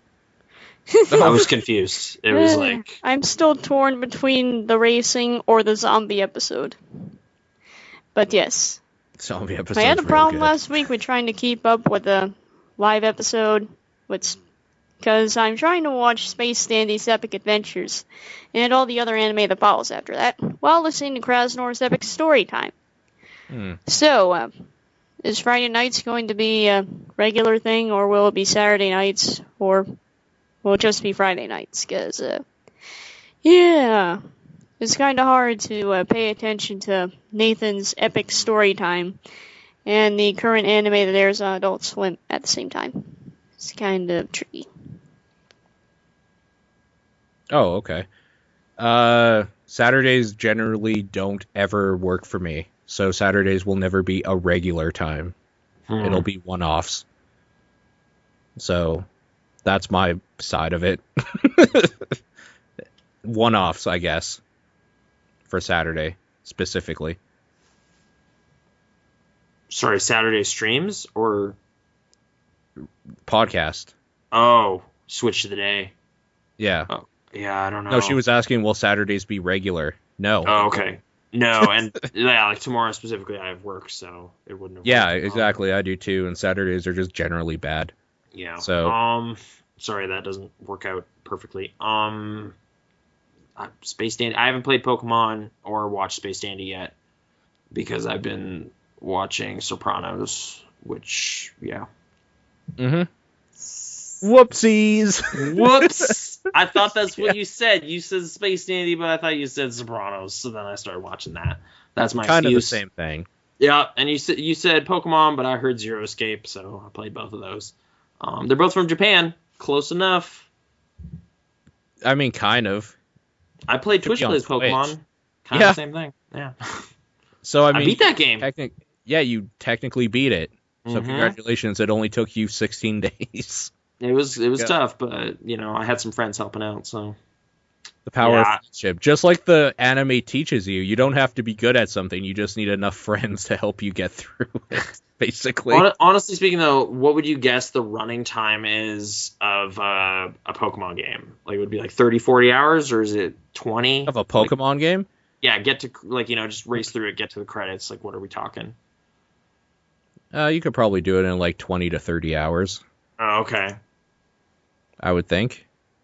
All right. Well, that's shorter than Persona 3, so... There is that. It is shorter. Every Pokemon game is shorter than every Persona game. Yeah. So maybe I'll do that maybe before I jump in on that train, because that's going to be a long one. A phone call can solve everything. That's what this comic is telling me. It's okay. I just got an email. We're cool. Next voicemail. Here we go. So lately everybody, most of my friends in school have gotten that new South Park game, South Park Stick of Truth. Which is kind of makes sense because people don't have the Xbox One or the PlayStation 4, and I guess South Park has the game on PS3 and Xbox 360, so that's good. And apparently a lot of people like it. Now, me being a person who likes the funny cartoons, I never could watch South Park. The reason is because South Park has a rated M for mature humor. So parents won't let me watch that, because it's like really crude and offensive and sexual. It has a lot of gross jokes in it from what I hear. And I looked at a few clips that were banned from Europe, and it mostly featured alien probing and abortions. And they also mentioned Nazi zombies, and I guess in Europe it kind of makes sense because the whole Holocaust thing and whatnot. But I just want to ask, have you guys ever gone to South Park? And would you recommend me watching it, or at least watching a good season? Because it would be nice to have to watch something and not have to read subtitles for 25 minutes or so. The only thing that's bad is probably because they say a lot of swear words and it gets censored out a lot. Or is the online one uncensored? Ooh, uncensored stuff. Just like this very podcast, apparently. I think the online ones were censored. The ones I was watching were censored. I mean, they were TV broadcast ones. If you want to go uncensored, buy or download torrents of the DVD releases. Yeah, they're all, which I always found really jarring because, like, I would mostly watch them on some weird bootleg streaming site, and then occasionally on break at Rogers Video, I would just pop in one of the DVDs and then just be kind of like, oh wow, weird, like this is cruder than it is normally. So I will say they didn't actually start saying the F word, like they didn't start saying fuck for a couple of seasons. Okay, until like, after the movie or something, maybe? Or I think so. I think that because the movie kind of broke out, right? That's why it was like bigger, badder, and uncut or whatever. Because it's like the first time you can't say fucking school, you fucking fat ass, and like. Well, they learn the word in the movie, right? Right, it blows their minds. Yeah. What was it, like season 4 or 5 when that movie came out? I don't actually remember, but they didn't say it for a while. You could watch the first if it's just like the cursing. I will say the censored versions, they still get the same point across because most of the comedy in South Park is with the satire and the parody more than it is the actual like swearing and talking about abortions all the time or whatever. Yeah. Like, I think people cite it as more crude than it actually is. Well, it's like actually, no, I don't know. Like, it actually is crazy crude, but it's such a simple art style that it kind of negates some of the impact, maybe. I don't know. I never found it to be that crude, but I'm a child of the internet, so. Right. I don't know. Like, my parents always thought it was, like, terrible. But there was a point where my mom, like, saw a couple episodes when I was watching it, and she would laugh and stuff because it's so inappropriate. It's so inappropriate and crude a lot of times that it's just funny. So, I don't know. Watch an episode of it, and if you didn't like it, you can probably stop watching because they're all going to be similar to that, I guess. Like, is the game worth looking at, or is it just as crude or more so than the show, or what? I'm at a part right now where that anal probing thing is happening. Okay, and how upsetting is that? It shows a bunch of people being fucked by giant dildos on a machine in an alien spaceship. There's no mosaicing or anything? It's just like... No. Okay. No, but I mean, it doesn't show, like, the penetration part. It just shows it going in and out from the side view, right? Not like an up-close, personal thing. Okay. It's just kind of happening in the background. Yeah, I don't know. It's like, kind of gross, but okay. Why, you don't like gay people? What, probing? That's not the same thing. It's kind of the same. But it's not like metal, alien, research stuff. That's like more crazy. Yeah, but these aren't metal alien research stuff. These are like... alien dongs? Yeah, basically. Really? Okay. Like on machines. Weird. They're shaped that way. Yeah. I don't know. There are a few episodes that aren't that filthy also. But I mean, the problem is to get to those, you kind of have to find them through the ones that are kind of filthy. So, I don't know. Maybe I could recommend some for you. The Chin Pokemon one is kind of hilarious. I was watching that the other day on that guy's stream. on Hitbox. He Yeah, was which you're streaming it. totally supposed to do. But it was pretty funny because, like, I forgot the part that happens in it where they're doing, like, testing for, like, ads for different toys. And it's like, hey, kids, you like Pokemon? They're like, yeah. It's like, then you'll love Wacky Wheel Action Bike. And it's like, Wacky Wheel Action Bike, the bike that's hard to ride, or something like that. There's all these dumb toys that wouldn't make sense. I don't know. There's some really good stuff in there, but that one specifically, I think you're going to have to watch that one. Watch the Chin Pokemon episode, Meowth. I think you'll enjoy it. Let's go on to the next voicemail. Hey, Paul. Hey, Nate. Hey. Last week you showed us that cosplay girl who happened to be hot. This question involves Brittany and Aaron, so if you want, you can ask them too. Do it for the show. You have 5 seconds to comply. I would do 20 seconds, but that's too long, 'cause 90 seconds, yo. No, Okay, time's up. The question is, if your significant other owed you one and you wanted to make them cosplay, who would you make them cosplay as? I'd pick Kieran Girl from Monster Hunter. Kieran Girl isn't really a girl, but a character wearing the female armor set that you get from killing lots of Kieran. Kieran armor set isn't in Monster Hunter 3 Ultimate, but it will return with all its glory, just like Tigrex in Monster Hunter 4. If I make a female character, I promise you she'll be wearing it. Kieran girls are hot. Thank you, Capcom. I love you. Wait. Kieran is a unicorn, by the way. I'll see you at the stream. Wait. You What? want to fuck the armor, essentially? Because you're saying Kieran Girl isn't an actual character. It's just a chick wearing this certain armor. So it's the actual armor you want to fuck. It's not... Okay, whatever. I guess what he's getting at is it doesn't matter what the girl looks like as long as she's wearing the armor. And if that's your style, bro, I feel you, because then you don't have to look them in the eye when you're done. It helps. Trust me. Okay. Brittany actually did cosplay a lot back in the day, mostly Final Fantasy and like This Kingdom isn't a Hearts. question about like that. It's kind of about like what would you want them to cosplay as, sort of thing. It's let's not beat around the bush. It's like a sexual fantasy question. Oh, is it? Yeah, Okay. because like why else? Whatever. would It's like they- we're going why to else the would they- Calgary no. Comic-Con. So why like, else would they owe us one and we have to tell them what they dress up as? You know what I mean? If it's just like going to a con, then they can dress up as whatever. Who gives a shit? Oh, okay. I don't know. Whoa, what's this? I don't know. The Unicorn lady. girl, I guess maybe that's the Kieran armor or whatever he was talking about. Okay.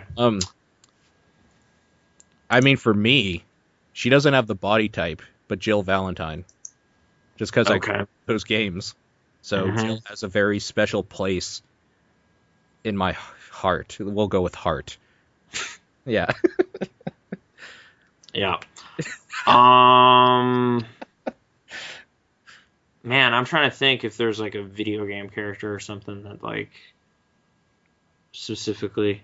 Oh, I guess Velma.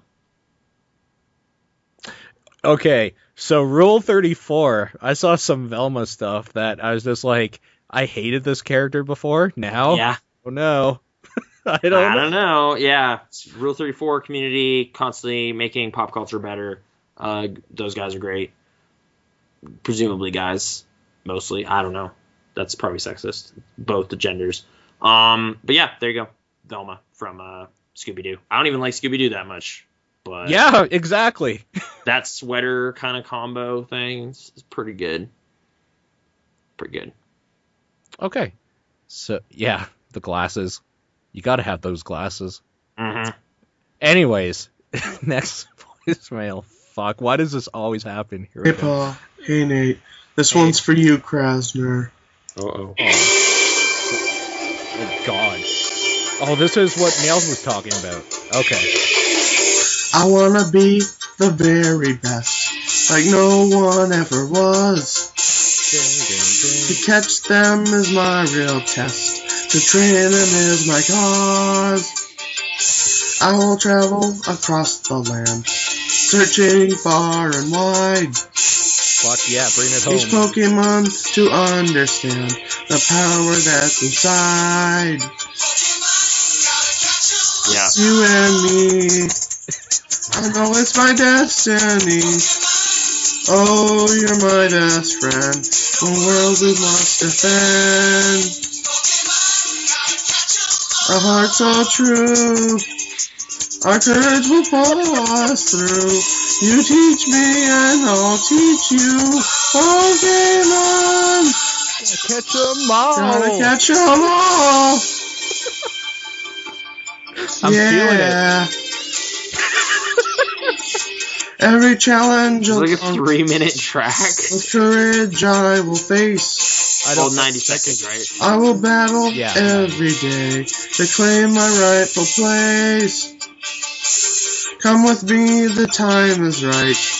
There's no... Oh no! That's amazing. I love how it just cuts. That's Yeah. probably my favorite part of the 90-second thing. More magic happened, but we don't get to hear it. Thank you very much. That is quite the song. Although sadly, I always associate it with Smosh, and I apologize. Really? But yeah, that YouTube video, dude. I don't even know what you're talking about. I guess I'll have to look it up. You don't need. Okay, sure. Yeah, I know. I'm sorry. I watched that more than the show. Okay. Well, I feel like I fucked up now. Like, for some reason, they went in a weird order number-wise. That's why the elves were first. I think they went by date or something. Oh, okay. So, or time that they were sent or something. I think they were sent on the same date. But, yeah, sorry about that. Now I understand what Meowth was talking about. This is the first week, by the way, where I haven't actually pre-screened these, so I don't know what the questions or anything are. Oh, okay. So, had no idea that was even coming up. That was a nice surprise. Thank you. Next voicemail. Last voicemail. Here we go. Hey, Paul. Hey, Nate. So I saw Meowth's face. #hype. I can confirm she does not look like Arnold Schwarzenegger. Of course, she saw my face too, but most people have. If you haven't seen my face, well, you will have the chance. I know the oh-so better than me Krasner G doesn't care, but maybe my Twitter followers do. I digress, though. The most important part is I saw Meowth's face. Suck it, losers. I should play Gotcha Whoa. Force. In unrelated news, the Gundam Build Fighters this week was happy. Happy Gundam episodes are kinda rare. I love Meat Bun Chronicles because Isla lives. I still love the GM Sniper Canine. #so badass. Our gunpla isn't just for show. Okay, my question is, what 2 things that you love do you think people would associate you with? I am the Monster Hunter Gundam guy. Now these are things that you like, not your personality. Otherwise, Krasner would be the narcissistic blatherer. I'll see you at the stream. That's me. Things that people might associate with, like Resident Evil, probably, because I love it a lot. Other than that, I don't know. Deadly Premonition and Rise of the Planet of the Apes. Yeah, for you, definitely. Those two, 100%. Like, if somebody says Rise of the Planet of the Apes, the first thought in my mind isn't James Franco, it's Nathan. Okay, thank you very much. Mainly because when you were I remember when that came out and you were so gung-ho about it. Yeah. You're posting on Facebook still back then. And I think I like one of my 4 Tumblr posts is just list of movies that are better than Rise of the Planet of the Apes. None. It's an empty list. I know. Boom. I don't know. I was really gung ho. I remember that specifically because I remember I was in a car with, you met him, my friend Ron. Yeah. And our friend John. We were going to PAX, and I remember I'm going to fuck with Nathan, so I tweeted something about not loving apes or something. By the time we got to Seattle, 10 hours after that, I looked and there was 4 messages. It's yes! It's successfully trolled. I did it. Yeah, I remember that specifically. So that's what I always associate when I think of Rise of the Planet of the Apes, is that very specific moment in time. Yeah. On my phone before we lost Canada cell phone reception. Mm-hmm. I guess I like that hard shift from talking about stuff to Gotcha Force. It's just kind of Anyway, Gotcha Force. I should get into it. Like, I should play Gotcha Force. In other news. Yeah, it's just like, oh, okay. Nothing led into the... Sure. Master of I segues. think that's a question we should be posing to the people listening, though. It's like, what do you associate us with? Oh, okay, yeah. It's just like My Little Pony and something. Oh, yeah, I guess for you, I don't feel like I get as fanatical about stuff as you do, so I might not be associated with as many things. Yeah, now that Resident Evil, yes, that is a thing you go to bat for, but Hearthstone, maybe? No. But like, I like the game. Yeah, I like the game, but I'm not fanatical about it, I guess. Yeah. If anything, it might be, like, Dota would have been a bigger one than that, I think. Because there was a period in time there where I talked about that way more. But, yeah, anyways, thank you for your voicemails, and if you're listening to this afterwards and you wanted to send one, this is how you do it right here. Got a question or comment for the show? You can email us at podcast@pixelresponse.com or leave a voicemail using the voicemail feature on the right side of the main page. On Twitter, you can reach Nathan at Krasnor and Paul at Exposure. Be sure to check us out on Facebook at facebook.com/thepixelresponse and visit pixelresponse.com for more. That's simple. That's the easy way to do it. And sorry about, like, not getting our significant others or whatever for that one question. But, like... She's here mine now. Is, I could ask. Mine is working on a presentation right now, and I'm not going to bother her for that. So... Brittany, who do you want to cosplay as the most? That wasn't the question, and you know it. What was the question? Marshmallow, go ahead and put in the chat with the question. Sexy roleplay, who would you cosplay as? Maybe that's the real question. I said Velma. Velma? Just getting that out there. Payne's basic outfit from Final Fantasy X-2. Final Fantasy X-2, Pain. There you go. Oh, weird. That's a weird pull. Maybe that was audible. I don't know. Sorry. Maybe that was what? Did you hear her say it too? Did I just redundantly say that? Yeah, probably. But whatever, it doesn't matter. Yeah, okay. Either way, that was the show this week. New site, same old show, I guess. Not new show. Yeah, maybe like more grouchy. Sorry. You're very grouchy. Yeah, apologies to Kevin Spacey, my mom, and Jared Leto. That was just uncalled for. But maybe go to Venezuela and actually. See, my favorite part would be if somebody jumped in right now and they were all they heard was very grouchy. So apologies to Kevin Spacey, my mom, and Jared Leto. Just like, yeah, that's an instant subscribe right there. It's like, I set the record straight. Yeah. That customer though, ugh. That customer can go fuck herself. What a cunt. Yeah. Double middle finger. Mm-hmm. Thanks for tuning in, everybody, though. Yeah, thank you for doing this every weekend. I'm going to hope that more people show up next time. New place, Hitbox TV. Do it. See you later.